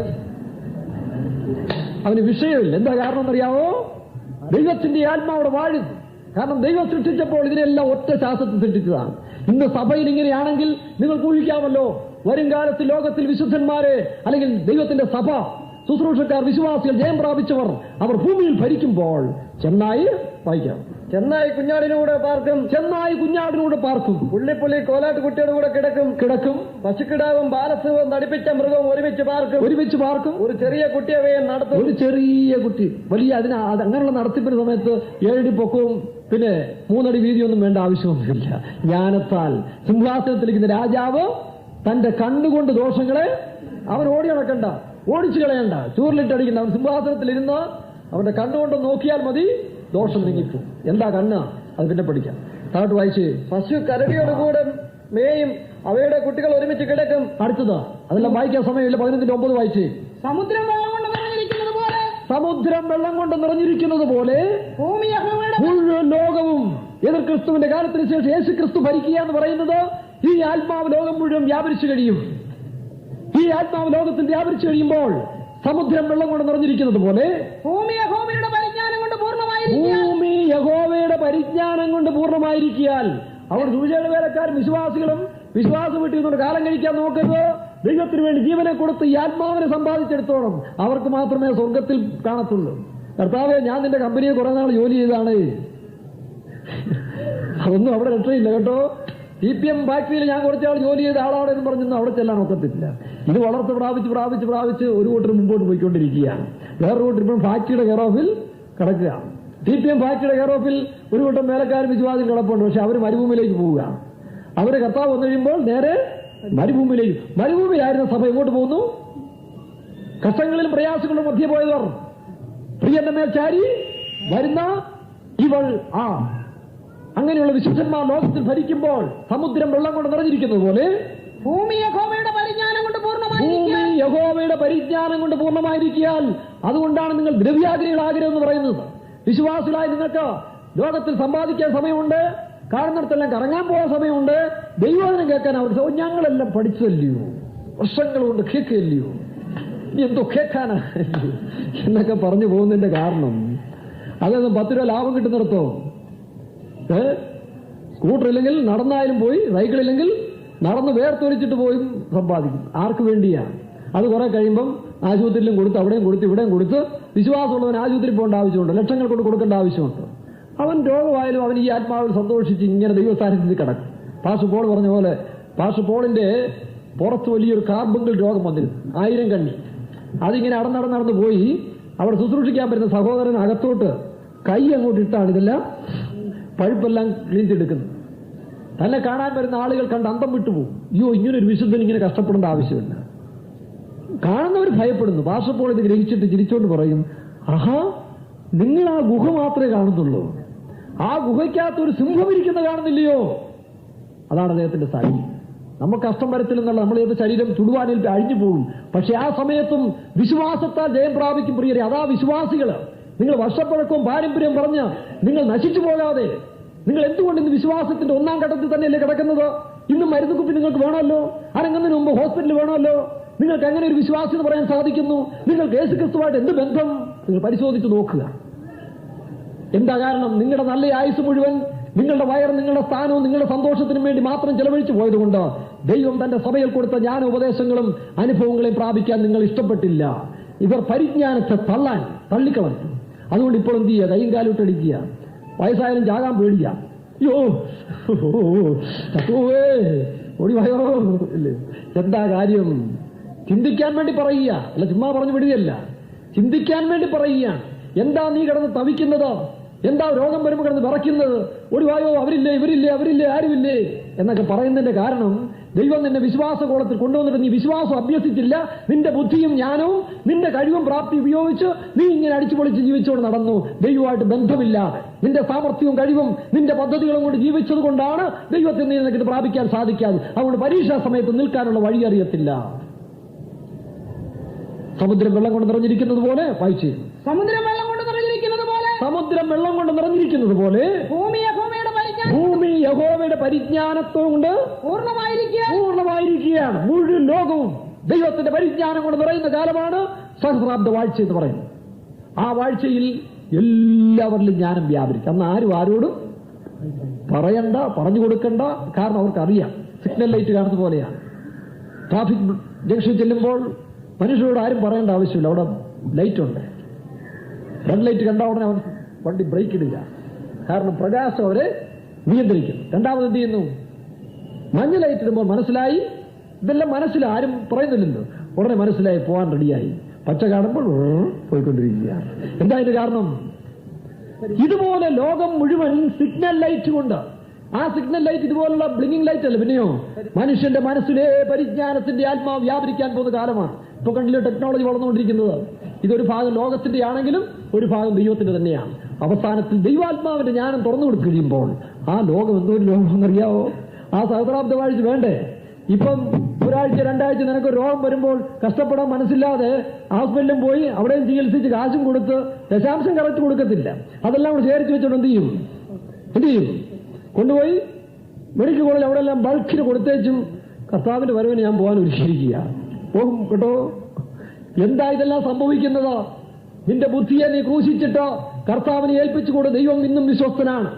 വെറുതെ വാഗുണ്ടോ പോളിഷ് ഇട്ടുകൊണ്ട് നടക്കാതെ ഹൃദയം കൊണ്ട് കർത്താവിനെ ഏൽപ്പിച്ചു കൊടുക്കാമെങ്കിൽ നിന്റെ സകല രോഗത്തിനും യേശു മതിയായവനാണ്. രോഗശാന്തിയിൽ വിശ്വസിക്കാതെ മരിക്കുന്നവരെല്ലാം ഒരുപക്ഷെ നീതിമാന്മാരായി മരിച്ചാലും 1000 വർഷ മരണത്തിൽ പങ്കുണ്ടാകത്തില്ല. CPM വേലക്കാരായാലും വിശ്വാസികളായാലും പോലും രോഗശാന്തി ഉപദേശത്തെ ത്യജിച്ചു കളയുന്നവര് ഒന്നാം പുനരുത്ഥാനത്തിൽ അവർക്ക് പങ്കുപോഹരിയുമില്ല. വേദപുസ്തകം വ്യക്തമായിട്ട് പറയുന്നുണ്ട്. അതുകൊണ്ട് കാരണം അവർ ജീവനെ സ്നേഹിച്ചവരാണ്. ജീവനെ സ്നേഹിക്കാത്തവരാണ് രക്തസാക്ഷികളായി. രക്തസാക്ഷികൾക്കും ഈ വരാൻ പോകുന്ന സൗഭാഗ്യ ജീവിതം എന്താ? യേശുവിനറിയാം. 49 വർഷം വിശ്വാസത്തിന് വേണ്ടി ജീവിച്ചപ്പോൾ കഷ്ടതയിലും പ്രയാസത്തിലും വേദനയിലും പോയതാണ്. അതുകൊണ്ടാണ് ഈ ലോകം അവർക്ക് യോഗ്യമായിരുന്നില്ല. അവരെ കൊണ്ട് ലോകത്തിൽ 1000 വർഷം സുഖസമൃദ്ധിയായി പരിജ്ഞാനത്തിന്റെ ശ്രേഷ്ഠതയിൽ ദൈവം തന്റെ മക്കളെ കൊണ്ട് ഭരിപ്പിക്കാൻ പോവുകയാണ്. ഇത് നിങ്ങൾക്ക് വേണ്ടായോ? ചിന്തിച്ചു നോക്കിക്കൊള്ളുക. ഒരുങ്ങുക. ഈ മാർഗം തെറ്റല്ല. ഈ മാർഗം പാഴായി പോയിട്ടില്ല. ഈ മാർഗം സത്യമാണ്. ദൈവത്തിന്റെ വചനവും സത്യമാണ്. സമുദ്രം വെള്ളം കൊണ്ട് നിറഞ്ഞിരിക്കുന്ന പോലെ ഭൂമി യഹോവയുടെ പരിജ്ഞാനം കൊണ്ട് പൂർണ്ണമായിരിക്കാൻ എന്റെ വിശുദ്ധ പ്രഭവത്തിൽ എങ്ങും ഒരു ദോഷമോ നാശമോ ആരും ചെയ്യുകയില്ല. ദൈവത്തിന് സ്തോത്രം. അതുകൊണ്ടാണ് ഈ 7 ആത്മാവ് സക്കറിയ പ്രവചനം 3-ാം അധ്യായത്തിൽ വായിക്കുമ്പോൾ അത് കല്ലിന്മേൽ 9-ാം വാക്യം വായിച്ച് 3:9 ഞാൻ യോശുവയുടെ മുമ്പിൽ വെച്ചിരിക്കുന്ന കല്ലുണ്ടല്ലോ, ഒരേ കല്ലിന്മേൽ 7 എത്ര 7 കണ്ണുമുണ്ട്. 7 കണ്ണ്. ഒരു കല്ലിന്മേൽ 7 കണ്ണ് വെളിപ്പെടുത്തിയ എന്താ ഈ കണ്ണ്? വെളിപ്പാട് പുസ്തകം 4-ാം അധ്യായത്തിൽ 5-ാം വാക്യം വായിച്ചു. 4-5, 5-6 വായിക്കാം. സിംഹാസനത്തിൽ നിന്ന് മിന്നലും നാദവും ഇടിമുഴക്കവും പുറപ്പെടുന്നു. ദൈവത്തിന്റെ 7 ആത്മാക്കളായ 7 ദീപങ്ങൾ. ദൈവത്തിന്റെ 7 ആത്മാക്കളായ, അപ്പൊ 7 സ്പിരിറ്റ്, 7 ആത്മാക്കൾ, 7 ദീപങ്ങൾ. പിന്നെ സിംഹാസനത്തിന് മുമ്പിൽ ജ്വലിച്ചുകൊണ്ടിരിക്കുന്നു. അടുത്തത് 5-6. ഞാൻ സിംഹാസനത്തിന്റെയും 4 ജീവികളുടെയും നടുവിലും മൂപ്പന്മാരുടെ മധ്യത്തിലും ഒരു കുഞ്ഞാട് അറക്കപ്പെട്ടതുപോലെ നിൽക്കുന്നു. ഒരു കുഞ്ഞാട് അറക്കപ്പെട്ടതുപോലെ നിൽക്കുന്നു. അതാരാ? ക്രിസ്തു. ഈ ക്രിസ്തുവിന് എന്തുണ്ട് വായിച്ച്? അതിന് 7 കൊമ്പും. യേശു ക്രിസ്തുവിന് എത്ര കൊമ്പുണ്ട്? 7 കൊമ്പും. സർവഭൂമിയിലേക്ക് അയച്ചിരിക്കുന്ന 7 ദൈവാത്മാക്കളായ 7 കണ്ണുമുണ്ട്. കണ്ണതെ കാണിക്കുന്നു, ആത്മാവിനെ കാണിക്കുന്നു. യേശു ക്രിസ്തുവിന് എത്ര കണ്ണുണ്ട്? അതാണ് യോശുവയുടെ മുമ്പുള്ള ഒരേ കല്ലിന്മേൽ 7 കണ്ണ്. 7 കണ്ണെന്ന് പറയുന്നത് 7 ആത്മാവ്. 5-6 വായിക്കുമ്പോൾ അത് 7 ദീപങ്ങൾ. അപ്പൊ ദീപങ്ങളെന്നും വിളക്കുകളെന്നും പിന്നെ കണ്ണുകളും ഇതൊക്കെ പറയുന്ന ഏതാ? ദൈവത്തിന്റെ ആത്മാവിനെ വെളിപ്പെടുത്തുകയാണ്. അതുകൊണ്ടാണ് സദൃശവാക്യം 6-ാം അധ്യായത്തിന്റെ വായിച്ച് 23-ാം വാക്യം വായിക്കുമ്പോൾ, അല്ലെങ്കിൽ 20-8 ആദ്യം ഒന്ന് വായിച്ച് 6-ാം അധ്യായം 23-ാം വാക്യം വായിക്കാം. ഉറക്കമായിരുന്നു. മൈക്ക് വായിരുന്നു. കൽപ്പന ഒരു ദീപവും. നോക്കിയേ, എന്തിനായി വെളിച്ചം കിട്ടുന്നത്? ഈ ആത്മാവിൽ നമ്മെ ഒരുക്കിയെടുക്കുവാൻ വേണ്ടിയാണ് ദൈവത്തിന്റെ കൽപ്പനകൾ, ഉപദേശങ്ങൾ നമുക്ക് തരുന്നത്. വിശുദ്ധന്മാർ അല്ലെങ്കിൽ നടത്തിപ്പുകാർ മൂലം വിശ്വാസികളായി വരുമ്പോൾ ദൈവത്തിന്റെ കൽപ്പന ഉപദേശങ്ങൾ നമുക്ക് തരുമ്പോൾ ഈ ഉപദേശം നമുക്ക് എന്തായി മാറുന്നു? ദീപമായി വെളിച്ചമായിട്ട് മാറുകയാണ്. കൽപ്പന ഒരു ദീപവും ഉപദേശം ഒരു വെളിച്ചവും. ഉപദേശം ഒരു വെളിച്ചം. നോക്കിയേ, ദൈവത്തിന്റെ ആലോചനയും കൽപ്പനകൾ, നിയമങ്ങൾ, ഉപദേശങ്ങൾ, ഇത് നമുക്ക് എന്തായി മാറുന്നു? വെളിച്ചവും ദീപവും. ഇവിടെ ദീപവും ഉണ്ട്, പിന്നെ വെളിച്ചവും ഉണ്ട്. നമുക്ക് ഇട്ടിരിക്കുന്ന ഉപദേശം അത് വെളിച്ചമായി പ്രകാശിക്കുന്ന വെളിപ്പാടുള്ള ഉപദേശമായി അത് മാറുകയാണ്. അതിനാണ് നാം ഈ കൂട്ടായ്മയിൽ വന്നത്. ഇതിപ്പോ കൂട്ടായ്മ വന്നതിന് ശേഷം നമ്മൾ അങ്ങോട്ട് പഠിപ്പിക്കാൻ പലരും ഇഷ്ടപ്പെടുന്നത്. ഏതാ പഠിപ്പിക്കുന്ന കേൾക്കൽ പിന്നെയോ അങ്ങോട്ട് പഠിപ്പിക്കത്തക്കോണം പലരുടെയും ഉള്ള കാലങ്ങളാണ്. അതാണ് അബദ്ധത്തിൽ ചാടുന്നത്. കൽപ്പന ഒരു ദീപവും ഉപദേശം ഒരു വെളിച്ചവും. അടുത്തത് പ്രബോധനത്തിന്റെ ശാസനകൾ. ഇതിനാണ് ഈ കൂട്ടായ്മയിൽ വരുമ്പോൾ കൽപ്പനയുണ്ട്, ഉപദേശമുണ്ട്, ശാസനയുണ്ട്, തർജ്ജനമുണ്ട്. ഇതെല്ലാം ലഭിച്ചു വരുമ്പോൾ നമ്മളിലുള്ള പ്രാകൃത സ്വഭാവങ്ങൾ മാറി ക്രിസ്തുവിന്റെ കാന്തിയായി നമ്മെ മാറ്റിയെടുക്കുകയാണ്. 7 വിളക്കുകൾ പ്രകാശിക്കുന്നവരായി തിരികെയാണ്. സങ്കീർത്തനം 19-ാം അധ്യായത്തിന്റെ 8-ാം വാക്യം വായിച്ച്, യഹോവയുടെ ആജ്ഞകൾ നേരുള്ളവ, അവ ഹൃദയത്തെ സന്തോഷിപ്പിക്കുന്നു.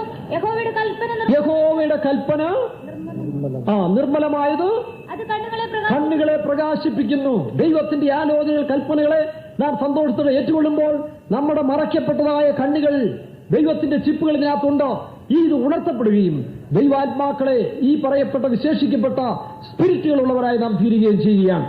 അതാണ് അങ്ങനെ പ്രാപിച്ചു കഴിയുമ്പോൾ നമ്മൾ രാജാക്കന്മാരുടെ സ്ഥാനത്തേക്ക് വരികയാണ്. ആ രാജാക്കന്മാർക്ക് എന്തുണ്ട്? ജ്ഞാനത്തിന്റെ കണ്ണുകളുണ്ട്. സഭാപ്രസംഗി 2-ാം അധ്യായത്തിന്റെ 14-ാം വാക്യം വായിച്ച്. സഭാപ്രസംഗി 2:14. ജ്ഞാനിക്ക് തലയിൽ കണ്ണുണ്ട്. നമുക്ക് അവനെന്ത് ചെയ്യും? കാര്യങ്ങളെ, ദോഷങ്ങളെ ദൂരത്തു നിന്ന് കണ്ടേ അകന്നു പോകും. കാര്യങ്ങളെ യഥാസ്ഥാനപ്പെടുത്തി ചെയ്യാൻ അവർക്ക് സാധിക്കും. ജ്ഞാനിക്ക് തലയിൽ കണ്ണുണ്ട്. പിന്നെ ഇരുട്ടിൽ നടക്കുന്നു, എന്നാൽ അവർക്ക് എല്ലാവർക്കും ഗതി ഒന്ന് തന്നെ. നോക്കുക, അതാര് പറഞ്ഞതാ? ഗതികെട്ടവൻ എഴുതി വെച്ചിരിക്കുന്ന. അവൻ രണ്ടും പഠിച്ചു. ഒരിക്കൽ നല്ലതും പഠിച്ചു, പിന്നെ ചീത്തയും പഠിച്ചു. ഗതി ഒന്ന. കാരണം അവന്റെ ഗതി ഇപ്പൊ എതുപോലെ ആയിത്തീർന്നു. ശലോമോന്റെ ഗതി ആയിത്തീർന്നപ്പോ ഗതി ഒന്നുപോലെയാണെന്ന്. അത് മാനുഷിക കണ്ണ്. എന്നാൽ ദൈവത്തിന്റെ ജ്ഞാനം പ്രാപിക്കുന്നവർക്ക് എന്തില്ല? ദോഷം വിട്ടകലാൻ അവർക്ക് സാധിക്കും. അവർ ഇരുട്ടിലേക്ക് പോകുന്നില്ല. എന്നെ അനുഗമിക്കുന്നവൻ വെളിച്ചത്തിൽ വസിക്കുന്നു, അവൻ ഇരുട്ടിലേക്ക് പോകുന്നില്ല. ആ ജ്ഞാനം ശലോമോന്റെ ജ്ഞാനമല്ല, പിന്നെയോ ദൈവത്തിന്റെ ജ്ഞാനത്തിലേക്ക് വരുമ്പോൾ അവൻ എന്തായിത്തീരുന്നു? ദൈവിക പദ്ധതിയിലേക്ക് അവൻ പോയിക്കൊണ്ടിരിക്കുകയാണ്. ദൈവത്തിന്റെ സ്തോത്രം. ജ്ഞാനിക്ക് തലയിൽ വായിച്ച് സദൃശവാക്യം 20-ാം അധ്യായത്തിന്റെ 27. ഈ കണ്ണെന്താണെന്നുള്ളത് പഠിക്കാൻ വേണ്ടിയാണ്. മനുഷ്യന്റെ ആത്മാവ് യഹോവയുടെ ദീപം. അത് റിസർച്ച് ചെയ്യാൻ സാധിക്കും. ദൈവം നമുക്ക് തന്നിരിക്കുന്ന ആത്മാവ്, ദൈവം നമുക്ക് തന്നിരിക്കുന്ന സ്പിരിറ്റ്, അനോയിന്റിങ്. അതുകൊണ്ട് എന്ത് ചെയ്യണം? പരിശോധിച്ചുകൊണ്ടിരിക്കണം. ദീപം 2 കാര്യത്തിനാണ്. ഒന്ന് വിളക്ക് കത്തിച്ച് വീട് അടിച്ചു വാരണം. ഒന്ന് നമ്മെ ശുദ്ധീകരിക്കാൻ ഈ ജ്ഞാനം ഉപയോഗിക്കണം. ദൈവത്തിന്റെ മഹത്വങ്ങളെ, രഹസ്യങ്ങൾ എന്ത് ചെയ്യണം? കണ്ടുപിടിക്കുന്നതായി തീരണം. അന്വേഷിപ്പിൻ. എന്നാൽ എന്ത് ചെയ്യും? അന്വേഷിപ്പിൻ, കണ്ടെത്തുന്ന. ചുമ്മാ അന്വേഷിച്ചാൽ മതി. എനിക്കൊരിക്കലും ഇത്തിരി പൈസയുടെ ആവശ്യമാണ്, എൻ്റെ കയ്യിലില്ല. ഞാൻ പെങ്ങന്മാരുടെ ബോക്സ് പോയി നോക്കി, അവിടെ ഇല്ല. പലരുടെ നോക്കി. അവസാനം വല്യപ്പച്ചന്റെ പഴയ ഒരു പെട്ടി തപ്പാന്ന് പറയും. തപ്പി ചെന്നപ്പോൾ 5 രൂപ അതിനകത്തിരിക്കും. പുള്ളി പോലും അറിഞ്ഞില്ല. പുള്ളി വണ്ണങ്ങാണ്ട് വെച്ച് മറന്നുപോയതാ. അപ്പൊ അന്വേഷിപ്പിന് എന്ത് കിട്ടുന്നു? ഇതുപോലെ ദൈവത്തിന്റെ ആത്മാവ് നമ്മളിലുണ്ടെങ്കിൽ അന്വേഷിക്കും തോറും മറഞ്ഞിരിക്കുന്ന പലതും കണ്ടുകിട്ടും. ഞാൻ കുറച്ച് ദിവസം പേടിച്ചുകൊണ്ടിരുന്നു, കാരണം ചോദ്യം ചെയ്യുമെന്ന്. പിന്നെ ചോദിച്ചു, വല്യപ്പച്ചൻ അവിടെ പൈസ ഒന്നുമില്ലെന്ന് പറഞ്ഞു. അപ്പൊ രക്ഷപ്പെട്ടു. അപ്പൊ ദൈവത്തിന് സ്തോത്രം. നമ്മുടെ ജീവിതത്തില് നമുക്ക് അന്വേഷിക്കുന്ന ആത്മാവ്, റിസർച്ച്. അതുകൊണ്ടാണ് ദാവീദ് പറയുന്നത്, നിന്റെ ആലയത്തിൽ ഇരുന്നു കൊണ്ട് ഞാൻ എന്ത് ചെയ്യും? എൻക്വയറി, അന്വേഷിക്കുകയാണ്. അങ്ങനല്ലേ 27-ാം സങ്കീർത്തനത്തിൽ ദാവീദ് പറയുന്നു, ഒന്ന് മാത്രം ഞാൻ ആഗ്രഹിക്കുന്നു. ഞാൻ യഹോവയുടെ ഒരു കാര്യം അപേക്ഷിച്ചു, അത് തന്നെ ഞാൻ ആഗ്രഹിക്കുന്നു, യഹോവയുടെ മനോഹരത്വം കാണുവാനും അവന്റെ മന്ദിരത്തിൽ ധ്യാനിപ്പാനും എന്റെ അന്വേഷിപ്പ്, എൻക്വയറി, റിസർച്ചിങ് എന്നാണ്. അപ്പൊ നമ്മൾ ഈ മാർഗത്തിൽ എന്ത് ചെയ്യണം? ലോകത്ത് കുറെ സമ്പാദിക്കാനും സ്ഥലം വാങ്ങിക്കാനും അതിനും എല്ലാം വേണ്ടി സമയം കളയാതെ നമ്മൾ ഈ രഹസ്യങ്ങളെ, ഈ റിച്ചസ് ഓഫ് ഗ്ലോറി, മഹിമയും ഐശ്വര്യത്തിന് വേണ്ടി അന്വേഷിച്ച് പോകുന്നവരാണ് ബുദ്ധിമാന്മാർ. അവർ കർത്താവിനെ കണ്ടെത്തുകയും ചെയ്യും. അതുകൊണ്ടാണ് വയലിൽ ഒളിച്ചു വെച്ച ദൈവരാജ്യം, വയലിൽ ഒളിച്ചു വെച്ച നിധി. വയലിൽ ഒളിച്ചു വെച്ച നിധി ഏതാ? വയല് സഭ. ഈ സഭയ്ക്കകത്തുള്ള നിധി ഏതാ?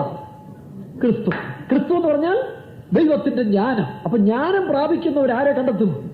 ക്രിസ്തുവിനെ സ്വന്തമാക്കും. ജ്ഞാനം പ്രാപിക്കുന്നവരാണ് യേശുവിന്റെ മണവാട്ടിയായിത്തീരുന്നത്. പണ്ട് തെങ്ങിൻ ചോട്ടിൽ നിധി എന്ന് പറഞ്ഞു കേട്ടിട്ടുണ്ടല്ലോ. ഒരപ്പം മരിച്ചു. 5-6 മടിയന്മാരായ പിള്ളേരായിരുന്നു അവർക്ക്. അപ്പൻ ബുദ്ധിമാനുമായിരുന്നു. പുള്ളി മരിക്കാൻ നേരത്ത് ഈ മടിയന്മാർക്ക് അപ്പന്റെ ഒരുപാട് സമ്പാദ്യം കാണുമെന്ന് വിചാരിച്ചുകൊണ്ടിരുന്നു. അപ്പൊ അപ്പൻ മരിക്കാൻ നേരത്ത് എവിടെ സമ്പാദ്യം, അത് തെങ്ങിൻ ചോട്ടിൽ ഇട്ടിട്ടുണ്ടെന്ന് പറഞ്ഞു. എല്ലാരും കേൾക്കെ പതുക്കെ പറഞ്ഞു. പിള്ളേരെല്ലാം കേട്ട് ഇവിടെ കിടപ്പുണ്ടായിരുന്നു. നിധിയെടുക്കാൻ വേണ്ടി അവന്മാരെല്ലാം തെങ്ങ് കിളയ്ക്കാൻ തുടങ്ങി. എല്ലാ തെങ്ങ് കിളച്ചിട്ടും നിധി. പക്ഷെ പിറ്റേ വർഷം വന്നപ്പോൾ നിധി എവിടെ വന്നു? തെങ്ങിന്റെ മേളിൽ നിധി കിടപ്പുണ്ട്. അപ്പൊ അവർക്ക് മനസ്സിലായി അപ്പന്റെ ഞാൻ. ഇതുപോലെ ദൈവരാജ്യം എന്ന് പറയുന്നത് കണ്ണടച്ചോണ്ട് കർത്താവിനെ പിടിക്കാൻ പോകരുത്. എവിടെ ഉണ്ട് കർത്താവ്? ഈ ഇതിനകത്തുണ്ട്, ദൈവരാജ്യത്തിനകത്ത്. അത് സെർച്ച് ചെയ്ത് അന്വേഷിച്ച് വരുമ്പോൾ അവരാരെ കണ്ടെത്തും? എന്നെ അന്വേഷിക്കുന്നവർ എന്നെ സദൃശവാക്യം 8-ാം അധ്യായത്തിൽ വായിക്കുമ്പോൾ ഇത് വിട്ടിട്ട് കണ്ണും അടച്ചേച്ച് കർത്താവിനെ കാണാൻ കാത്തിരുന്നാൽ, ഞാൻ പറഞ്ഞ പോലെ കൈ വേണേ കാണും, മുഖം കാണത്തില്ല. മുഖം കാണണമെങ്കിൽ എവിടോട്ട് നോക്കണം? ഈ പ്ലാനിൽ മൊത്തമായിട്ട് വന്നെങ്കിലേ സാധിക്കും. അതുകൊണ്ട് അബദ്ധം പറ്റരുത്. പല പ്രാസംഗികന്മാരും അലങ്കാര ഭാഷയിൽ നിങ്ങളെ പ്രസംഗിച്ച് വേണം ത്രിശങ്ക സ്വർഗത്തിൽ കൊണ്ടുപോകാം. പക്ഷേ അവസാനം തത്തരപുത്തരയാണ്. പക്ഷെ ടി വി തോമസ് പറഞ്ഞ പോലെ 1000 പുത്തര, മലത്തര, പിന്നെ 100 പുത്തര, കോത്തര, 10 പുത്തര, അവസാനം തത്തരപുത്തരയായി മാറും. പലരും ഈ അതിശയോക്തി കേട്ടും പ്രസംഗിച്ചും ഒക്കെ എല്ലാവരും എവിടായി തീർന്നു? തത്തര പുത്ര കളിച്ചുകൊണ്ടിരിക്കുക. എന്നാൽ ഇവിടെ യേശുക്രിസ്തുവിനെ കണ്ടെത്തണമെങ്കിൽ ദൈവത്തിന്റെ വചനപ്രകാരം നാം യാത്ര ചെയ്യുമ്പോൾ അന്വേഷിപ്പിരുന്നാൽ ദൈവരാജ്യം വയലിൽ ഒളിച്ചു വെച്ച നിധി. ആ നിധി എങ്ങനെ കണ്ടെത്തണം? വയൽ വാങ്ങണം. അതിനെന്ത് ചെയ്യണം? വില കൊടുക്കണം. സൗജന്യമായിട്ട് കിട്ടുന്ന ആരും വിചാരിക്കരുത്. സമുദായം വിട്ട് ബന്ധുക്കോസ് വന്ന് ഇവിടെ സൗജന്യമായിട്ട് കിട്ടുന്ന ആരും ധരിക്കരുത്. വില കൊടുക്കണം. പൗലോസ് പറയുന്നു, ക്രിസ്തുവിന്റെ പരിജ്ഞാനത്തിന്റെ ശ്രേഷ്ഠ നിമിത്തം ഞാൻ ഇപ്പോഴും എല്ലാം ഉപേക്ഷിച്ച് ചവറന്ന് എണ്ണും. സൂത്രത്തിൽ പോകുന്നവർക്കാണ് ഇതൊന്നും കിട്ടാത്തത്. സൂത്രം തന്നുകൊണ്ട് പോകുന്നവര് അവസാനം ഗതി അധോഗതിയായി തിരിയുകയാണ്. വില കൊടുക്കണം, ജീവനെ കൊടുക്കണം, ജീവൻ പണയമായിട്ട് കൊടുക്കണം. അവർക്ക് ദൈവം കൊടുത്തുകൊണ്ടിരിക്കും. അവർക്കാണ് ഈ സത്യങ്ങളെ ഗ്രഹിപ്പിക്കുന്നത്. അവർ ജീവൻ കൊടുത്ത് ദൈവത്തെ ആദായപ്പെടുത്തുകയാണ്. അവർ ജീവനെ അർപ്പിച്ചുകൊണ്ട് ക്രിസ്തുവിനെ സ്വന്തമാക്കുകയാണ്. അതാണ് വയലിൽ ഒളിച്ചു വെച്ച നിധി. അത് ദൈവത്തിന്റെ വിസ്ഡം. ഇവിടെ എന്താ വായിച്ചു? കുഞ്ഞാട്, അറക്കപ്പെട്ട കുഞ്ഞാടിന് 7 കൊമ്പും വായിച്ചു. വെളിപ്പാട് 5:6. ഞാൻ സിംഹാസനത്തിന്റെയും 4 ജീവികളുടെയും നടുവിൽ മൂപ്പന്മാരുടെ മധ്യത്തിലും ഒരു കുഞ്ഞാട് അറക്കപ്പെട്ടതുപോലെ യേശുക്രിസ്തു അറക്കപ്പെട്ടതുപോലെ അവൻ എന്തുണ്ട്? അതിന് 7 കൊമ്പും സർവഭൂമിയിലേക്ക് അയച്ചിരിക്കുന്ന 7 ദൈവാത്മാക്കളായ 7 കണ്ണ് ജ്ഞാനമെങ്കിൽ കൊമ്പെന്തായിരിക്കും? പവർ. യേശുക്രിസ്തുവിനുണ്ടായിരുന്ന 2 കാര്യങ്ങളാണ് പവർ ആൻഡ് വിസ്ഡം. 1 കൊരിന്ത്യർ 1-ാം അധ്യായത്തിന്റെ 24-ാം വാക്യം വായിക്കുമ്പോൾ ദൈവശക്തിയും ദൈവജ്ഞാനുമായ ക്രിസ്തു. 1 കൊരിന്ത്യർ 1:24. ജാതികൾക്ക് ഭോഷത്വമെങ്കിലും യഹൂദന്മാരാകട്ടെ യവനന്മാരാകട്ടെ വിളിക്കപ്പെട്ട ഏവർക്കും ദൈവശക്തിയും ദൈവജ്ഞാനവുമായ കൊമ്പും കണ്ണുമെന്ന് പറയുന്നത് പവർ ആൻഡ് വിസ്ഡം. ഇവിടെ 7 കണ്ണും 7 കൊമ്പും. ഇത് ദൈവത്തിന്റെ ശക്തി. ദൈവശക്തിയാണ് ആര്? ക്രിസ്തു. ദൈവത്തിന്റെ ശക്തിയുടെ പ്രദർശനം വെളിപ്പെട്ട ആരിൽ കൂടെ? യേശു ക്രിസ്തുവിൽ കൂടെ. ദൈവത്തിന്റെ ജ്ഞാനം വെളിപ്പെട്ട ആരിൽ കൂടെ? യേശു ക്രിസ്തുവിൽ കൂടെ. ആ യേശു ക്രിസ്തുവാണ് ദൈവത്തിന്റെ വചനം. ഈ വചനത്തെ നിങ്ങളും ഞാനും ഉൾക്കൊണ്ടാൽ അത് വിശ്വാസിയോ വേലക്കാരോ അവിടെ വ്യത്യാസമൊന്നുമില്ല. വചനം ഉൾക്കൊള്ളാത്ത വേലക്കാരൻ, ആ ബൈബിൾ പറയുന്നല്ലോ, ചത്ത സിംഹത്തേക്കാൾ ജീവനുള്ള നായ വാശി.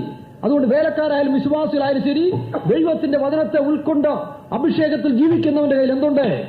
ജ്ഞാനവും ശക്തിയും വചനത്തിലാണ് ഇരിക്കുന്നത്. യേശുക്രിസ്തുവിന്റെ ശക്തി പ്രാപിക്കണമെങ്കിൽ വചനം ധ്യാനിച്ച് അകത്താക്കണം. അഭിഷേകത്തിന്റെ ശക്തിയിൽ അവർക്ക് എന്ത് ചെയ്യാൻ സാധിക്കും? ശക്തി കൊണ്ട് ഭൂതങ്ങളെ പുറത്താക്കാം. ആ ജ്ഞാനം കൊണ്ട് എന്ത് ചെയ്യാം? ഭവനം പണിയാം. പുറത്താക്കേണ്ടതിന് പുറത്താക്കാം, പണിയേണ്ടതിന് പണിയാം. ഇങ്ങനെ ക്രിസ്തുവിനെ കൊണ്ട് പണിയുക എന്ന് പറയുന്നത് യേശു പറഞ്ഞില്ല, എന്നെ കൂടാതെ നിങ്ങൾക്കൊന്നും ചെയ്യാൻ കഴിയില്ല. ആ യേശു എന്ന് പറയുന്നത് ഏതാണ്ട് ഒരു രാജ്യത്തിൽ ഒളിച്ചിരിക്കുന്ന ആളെ പോലെ നിങ്ങൾ കരുതരുത്. ദൈവത്തിന്റെ വചനത്തിലുള്ളതായ ക്രിസ്തുവിനെയും ജ്ഞാനത്തെയും ശക്തിയും സമ്പാദിച്ചുകൊള്ളണം. ആ വചനത്തിൽ യേശു സംസാരിച്ച വചനത്തിൽ എന്തുണ്ടായിരുന്നു?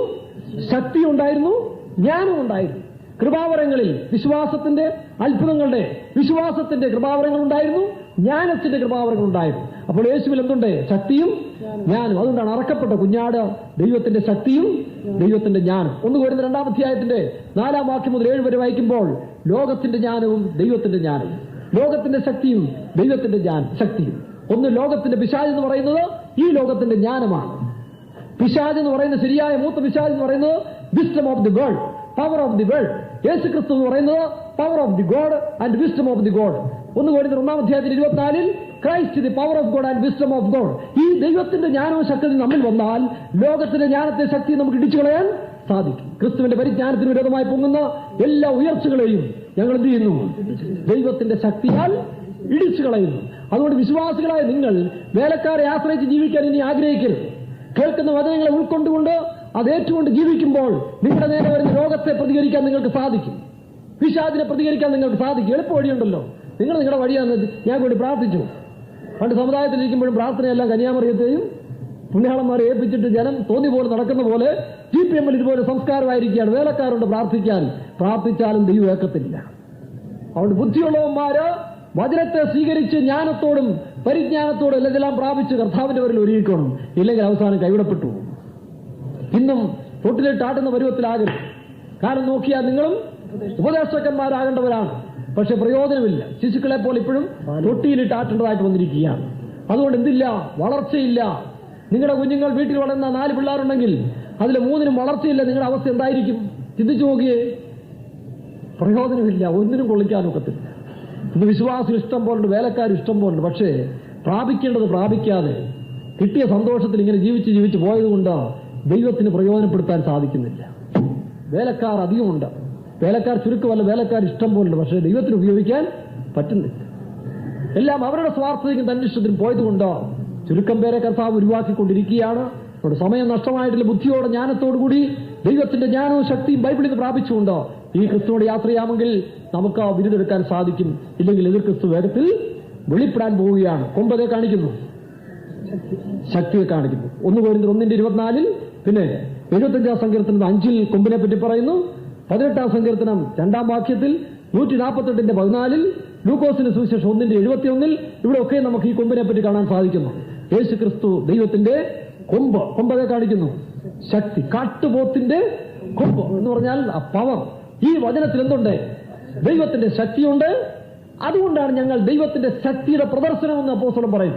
നമുക്കെന്തുണ്ടായിരിക്കണം? ശക്തിയുടെ പ്രദർശനം. ഇതെല്ലാം അവസാനം മറ്റുള്ളവർക്ക് ഫലം കായ്ക്കുന്നതായിത്തീരണം. ക്രിസ്തു ദൈവത്തിന്റെ ശക്തി. ഇങ്ങനെ പണിയപ്പെടുന്ന നമ്മുടെ ജീവിതത്തിൽ ഒരു തൂക്കുകെട്ടതയും പിടിച്ചിട്ടുണ്ട്. പ്രത്യേകം ശ്രദ്ധിച്ചോ. മനുഷ്യൻ കാണുന്നില്ലേലും സെരുബാബിന്റെ കയ്യിലുള്ള തൂക്കുകെട്ട കണ്ട് സന്തോഷിക്കുന്നു. വായിച്ച വാക്യം എത്ര? 10-ാം വാക്യം വായിച്ചു. ഇത് ചെറിയ കാര്യമാണെന്ന് ആരും ചിന്തിക്കരുതോ. ഈ പെന്തിക്കോസ്ത് മാർഗം ആർപ്പാടില്ലാത്തത് കൊണ്ട് ചെറുതാണെന്നാരും ചിന്തിക്കരുത്. ഓരോ വിശ്വാസികളും ഓരോന്ന് ചെയ്യുമ്പോഴും പ്രവർത്തിക്കുമ്പോഴും മനുഷ്യനെ കാണിക്കാനായിട്ടല്ല. മനുഷ്യൻ നിങ്ങൾ നോക്കാനും വരികയില്ല, നോക്കിയാലും പ്രയോജനം. പക്ഷേ ദൈവം ശ്രദ്ധിച്ചുകൊണ്ടിരിക്കുന്നു. ഓരോ പ്രവൃത്തിയിലും ദൈവത്തിന്റെ കണ്ണ് നിങ്ങളുടെ മേലുണ്ട്. ഈ കല്ലിന്മേലുള്ള 7 കണ്ണും നമ്മുടെ മേലുണ്ടെന്നുള്ളത് ഓർത്തുകൊള്ളുക. എന്താ വായിക്കാം? അല്പകാര്യങ്ങളുടെ ദിവസത്തെ സ്വീകരിക്കുന്നു. സർവ്വഭൂമിയിലും ഊടാടി ചെല്ലുന്ന യഹോവയുടെ ഈ 7 കണ്ണ്, യഹോവയുടെ ഈ സ്പിരിറ്റുകൾ ലോകം മുഴുവൻ വ്യാപരിച്ചുകൊണ്ടിരിക്കുകയാണ്. യഹോവയുടെ ഈ 7 കണ്ണ് സെരുബാബേലിന്റെ കയ്യിലുള്ള തൂക്കുകെട്ട് സന്തോഷിക്കുന്നു. നാം നമ്മുടെ ആലയത്തെ പണിതുകൊണ്ടിരിക്കുകയാണ്. വിശ്വാസികളും വേലക്കാരും ഓരോരുത്തരിലുമാണ് പണി നടക്കുന്നത്. അല്ല കൂട്ടത്തോടെ പണിയല്ല. എന്നിലും നിങ്ങളിലും ഓരോരുത്തരിലുമാണ് പണി നടക്കുന്നത്. ഈ പണി നമ്മൾ ചെയ്യുമ്പോൾ നാം കൂടെ ചേർന്നാണ് പണിയേണ്ടത്. ആ പണിയുമ്പോൾ നമ്മുടെ പ്രവൃത്തി, നമ്മുടെ സംസാരം, നമ്മുടെ ഇടപെടൽ എല്ലാവற்றிലും ആര് ശ്രദ്ധിക്കുന്നു? യഹോവയുടെ കയ്യിലുള്ള തൂക്കുകെട്ട കണ്ട് അതാണ് വയ്ക്കുന്നത്. വായിച്ച്. യഹോവയുടെ ഈ 7 കണ്ണ് സെരുബാബേലിന്റെ കയ്യിലുള്ള തൂക്കുകെട്ട കണ്ട് സന്തോഷിക്കുന്നു. സെരുബാബേൽ എന്ത് ചെയ്യുന്നു? ഓരോ കല്ല് വയ്ക്കുമ്പോഴും അളവ് നൂലും തൂക്കുകെട്ടയും. നമ്മുടെ ജീവിതത്തിൽ ഓരോ പ്രവൃത്തിയും ദൈവത്തിന്റെ സന്നിധിയിൽ നീതിയും ന്യായമായിരിക്കണം. എന്താ തൂക്കുകെട്ട കാണിക്കുന്നത്? യെശയ്യാ 28-ാം അധ്യായത്തിന്റെ 16 വായിക്കുമ്പോൾ ന്യായത്തെ അളവ് ചരടും നീതിയെ തൂക്കുകെട്ടയാക്കി വെച്ചിരിക്കുന്നു. വായിച്ച്. യെശയ്യാ 28:17 ഞാൻ ന്യായത്തെ അളവ് ചരട്. നമ്മുടെ ജീവിതത്തിൽ ചെയ്യുന്നതിനൊക്കെ ഒരു ന്യായം വേണം. പാർഷ്യാലിറ്റിയോ വർഗഭേദമോ തന്നിഷ്ടമോ സ്വന്തക്കാരുള്ള സ്നേഹമോ സ്വന്തം ജാതിയോടുള്ള സ്നേഹമോ ഇങ്ങനെ ഏതെങ്കിലും വിധത്തിലാണ് നമ്മുടെ പ്രവൃത്തിയെങ്കിൽ അത് ദൈവസന്നിധി നീതിയല്ല. അതുകൊണ്ടാണ് നമ്മുടെ പ്രവൃത്തികളെ കുറിച്ച് നാം വളരെ ബോധവാന്മാരായിരിക്കണം. മനുഷ്യൻ നമ്മളെ പ്രശംസിക്കും, മനുഷ്യൻ നമുക്ക് അവാർഡ് തരും, പക്ഷെ ദൈവം തള്ളിക്കളയും. കാരണം എന്താ? നീ പണിതപ്പോൾ തൂക്കുകെട്ട് ഉപയോഗിച്ചില്ല. നിന്റെ സ്വാർത്ഥ ലാഭത്തിനു വേണ്ടിയും നിന്റെ ജാതി സ്നേഹവും ഭാഷ സ്നേഹവും നിനക്ക് കിട്ടാവുന്ന മമതയും വെച്ചുകൊണ്ടോ നീ ആനുകൂല്യങ്ങളിൽ കൂടി പോയതല്ലാതെ എന്റെ മുൻപിൽ നിന്റെ പ്രവൃത്തി നീതിയുള്ളതായി കണ്ടില്ല എന്ന് കർത്താവ് പറയും. അതുകൊണ്ടാണ് ഓരോ വർക്കും നിന്നെ ഏൽപ്പിക്കുന്ന പ്രവർത്തികൾ, നിന്റെ കുടുംബത്തിലെ ജീവിതത്തിലെ നിന്നെ ഏൽപ്പിച്ചിരിക്കുന്ന ആത്മീയ ജീവിതം, ഞങ്ങളുടെ ശുശ്രൂഷ, സൺഡേ സ്കൂൾ ടീച്ചേഴ്സ് അല്ലെങ്കിൽ ഇൻചാർജ് എല്ലാവരും ഏൽപ്പിക്കുന്ന വേല മനുഷ്യരോട് ചേരാതെ ദൈവത്തിന് മുമ്പിൽ നിന്റെ കയ്യിൽ തൂക്കട്ടെ ഉണ്ടായിരിക്കണം. ആ നീതിയോടും ന്യായത്തോടും ചെയ്യുന്നത് മാത്രമേ സ്വർഗം അംഗീകരിക്കുകയുള്ളൂ. അത് സുവിശേഷ വേലക്കാരിലും വിശ്വാസികൾ ന്യായത്തെ അളവ് ചരടും നീതിയെ തൂക്കുകട്ടയമാക്കി വെച്ചിരിക്കും. ഓരോന്ന് ചെയ്യുമ്പോഴും ദൈവത്തിന് മുമ്പിൽ മനസ്സാക്ഷിക്ക് പ്രാഗൽഭ്യത്തോടെ ചെയ്യുന്നത് മാത്രമേ സ്വർഗം അംഗീകരിക്കത്തുള്ളൂ. വേണേ സെൻട്രൽ പാസ് നിങ്ങൾക്ക് മുദ്രമോതിരം എടുത്ത് കൈ തരും, അല്ലെങ്കിൽ സർട്ടിഫിക്കറ്റ് തരും. സെൻട്രൽ മോതിരം തന്നിരിക്കും, മേ ബി തരാം, പക്ഷേ ദൈവം തരത്തില്ല. വളരെ ശ്രദ്ധിച്ചു പോകേണ്ട ഒരു മാർഗമാണ് ഇത്. അല്പകാര്യങ്ങൾ ദിവസമായി തോന്നാം, എന്തിക്കോസ് എന്താ, പക്ഷെ ഇതാ ദൈവത്തിന്റെ മാർഗം. സമുദായം ഒന്നുമില്ല, ഈ ലോ ഗവൺമെന്റ് ഒന്നുമില്ല, പക്ഷേ ദൈവത്തിന്റെ സന്നിധിയിൽ നാം ചെയ്യുന്നതൊക്കെയും നീതിയോട് ന്യായത്തോടും, അല്ലെങ്കിൽ തൽക്കാലം ചിലപ്പോൾ സഭയിൽ പ്രാതിനിധ്യം കിട്ടും, അംഗീകരണം കിട്ടും, നമ്മുടെ കഴിവും പ്രാപ്തി കൊണ്ടും പൈസ കൊണ്ടോ അല്ലെങ്കിൽ മിടുക്കൊണ്ടോ ചിലത് നേടിയെടുക്കാം. ദൈവം നോക്കുന്നത് നിന്റെ സംസാരം പ്രവൃത്തിയിൽ നീതിയും ന്യായവുമുണ്ടോ. നീതിയെ ന്യായത്തെ അളവ് ചരടും നീതിയെ തൂക്കുകട്ടയമാക്കി വെക്കുക. അങ്ങനെയുള്ളതായ ശ്രേഷ്ഠമേറിയ അവസ്ഥയിൽ നാം വരുമ്പോൾ ഈ സിരുബാബലിന്റെ തേജസ്സിന്റെ ആലയമായി തീരുകയാണ്. ആ തേജസ്സിന്റെ ആലയത്തിൽ ഉണ്ടായിരിക്കുന്ന മറ്റ് സന്തോഷങ്ങൾ, നമ്മുടെ ജീവിതത്തിൽ കിട്ടാവുന്ന അവസാന സന്തോഷങ്ങൾ, അതവിടെ എഴുതിയിരിക്കുന്നത് എഫേസ്യ ലേഖനം 5-ാം അധ്യായത്തിന്റെ 19 മുതൽ പെട്ടെന്ന് വായിക്കാം. ഫിലിപ്പിയ ലേഖനം 4-ാം അധ്യായത്തിന്റെ 4 മുതൽ 9 വരെ ഓരോരുത്തരെടുത്ത് വായിക്കാം. സങ്കീർത്തനങ്ങളാലും സ്തുതികളാലും ആത്മീയ ഗീതങ്ങളാലും തമ്മിൽ സംസാരിച്ചും നിങ്ങളുടെ ഹൃദയങ്ങളിൽ കർത്താവിന് പാടിയും കീർത്തനം ചെയ്തും നമ്മുടെ കർത്താവായ യേശു ക്രിസ്തുവിന്റെ നാമത്തിൽ ദൈവവും പിതാവുമായവന് എല്ലായ്പ്പോഴും എല്ലാറ്റിനും വേണ്ടിയും സ്തോത്രം ചെയ്തു കൊള്ളുവിൻ. അവസാനത്തിൽ വരുമ്പോൾ നമ്മുടെ ജീവിതത്തിൽ എപ്പോഴും സന്തോഷിക്കാനും പാടുവാനും സ്തുതിക്കാനും സ്തോത്രം ചെയ്യുവാനും ആനന്ദിക്കാനും മാത്രമേ സമയമുള്ളൂ, വേറെ ഒന്നിനും സമയമുള്ളൂ. എപ്പോഴും സന്തോഷിക്കുവാൻ. ഫിലിപ്പിയ ലേഖനം 4-ാം അധ്യായത്തിന്റെ 4 മുതൽ 9 വരെ വായിക്കാം. കർത്താവിൽ സന്തോഷിപ്പിൻ. അങ്ങനെയുള്ള ഭക്തന്മാർക്ക്, ഈ പൂർണ്ണതയിലെത്തുന്ന വിശ്വാസികൾ, വേലക്കാർക്ക്, അവരിൽ ആര് സന്തോഷിക്കാൻ സാധിക്കും? അവരുടെ പ്രവൃത്തി നീതി ന്യായമായതുകൊണ്ട് കർത്താവിൽ സന്തോഷിക്കും. കർത്താവിൽ എപ്പോഴും സന്തോഷിപ്പീൻ എന്ന് ഞാൻ പിന്നെയും പറയുന്നു. നിങ്ങളുടെ സൗമ്യത സകല മനുഷ്യരും അറിയട്ടെ. കർത്താവ് വരുവാനെടുത്തിരിക്കുന്നു. ഒന്നിനെ കുറിച്ചും വിചാരപ്പെടരുത്. അവർക്ക് എന്ത് ചെയ്യണ്ട? ദൈവം പറഞ്ഞിരിക്കുന്നു, ഒന്നിനെ കുറിച്ചും ഞാൻ നിങ്ങളെ കൈവിടുകയില്ല, ഉപേക്ഷിക്കുകയില്ല. നിങ്ങൾ ഇപ്പോഴും ഭാരപ്പെടുന്നതെങ്കിൽ ഈ 2-ാം സ്റ്റേജിൽ എത്തിയിട്ടേ ഉള്ളൂ. ഇവിടെ നിന്ന് വിടുതൽ പ്രാപിക്കണമെങ്കിൽ ശ്രമിച്ചാൽ സാധിക്കും, ഇല്ലെങ്കിൽ അവസാനം കുഴഞ്ഞു പോകും. പ്രിയരെ, ഇവിടെ ചിലപ്പോൾ സ്ഥാനം കിട്ടിയെന്നിരിക്കും, വരുന്നതിന് മുമ്പായിട്ട് ചിലപ്പോൾ നല്ല സ്പെഷ്യൽ ചായ ഒരെണ്ണം എടുത്ത് മതം വെച്ച് തന്നിരിക്കും, അല്ലെങ്കിൽ പാസ് അപ്പം തന്നിരിക്കും. ഇത് കുടിച്ച് തൃപ്തി കളയാന്നല്ലാതെ അത് പിന്നെയും പൊട്ടി ഒഴുകി ഒരു ഭാഗത്തൂടെ ഒഴിഞ്ഞുകൊണ്ട് പോകുന്ന എല്ലാ പ്രയോജനമൊന്നുമില്ല. എന്നാൽ ആത്മാവിൽ കരുതിക്കോണം. ആ കരുതുന്നവർക്ക് പൊട്ടി ഒഴുകാനും ഇല്ലേ, ഒന്നും പോകാനും പോകേണ്ടതല്ല. ഇവിടെ ഇട്ട് പോയിട്ട് അവർക്ക് പൊക്കോളൂ. എന്താ പറഞ്ഞിരിക്കുന്നത്? ഒന്നിനെ കുറിച്ചും വിചാരപ്പെടണ്ട. എല്ലാറ്റിലും വിചാരപ്പെടുന്നവർ ആരുണ്ട്? വിചാരപ്പെടണ്ടല്ലോ, ഒഴുക്കിക്കൊണ്ടിരിക്കുകയല്ലയോ സമൃദ്ധി, ദൈവത്തിന്റെ അനുഗ്രഹ സമൃദ്ധി. വായിച്ച് എല്ലാറ്റിലും നിങ്ങൾ എന്ത് ചെയ്യണം? പ്രാർത്ഥന എന്ന് പറഞ്ഞാൽ ഷെയറിങ്, ദൈവത്തോട് എപ്പോൾ ഷെയർ ചെയ്തുകൊണ്ടിരിക്കണം. അവസാന സമയത്തിലുള്ള അനുഭവമാണ്.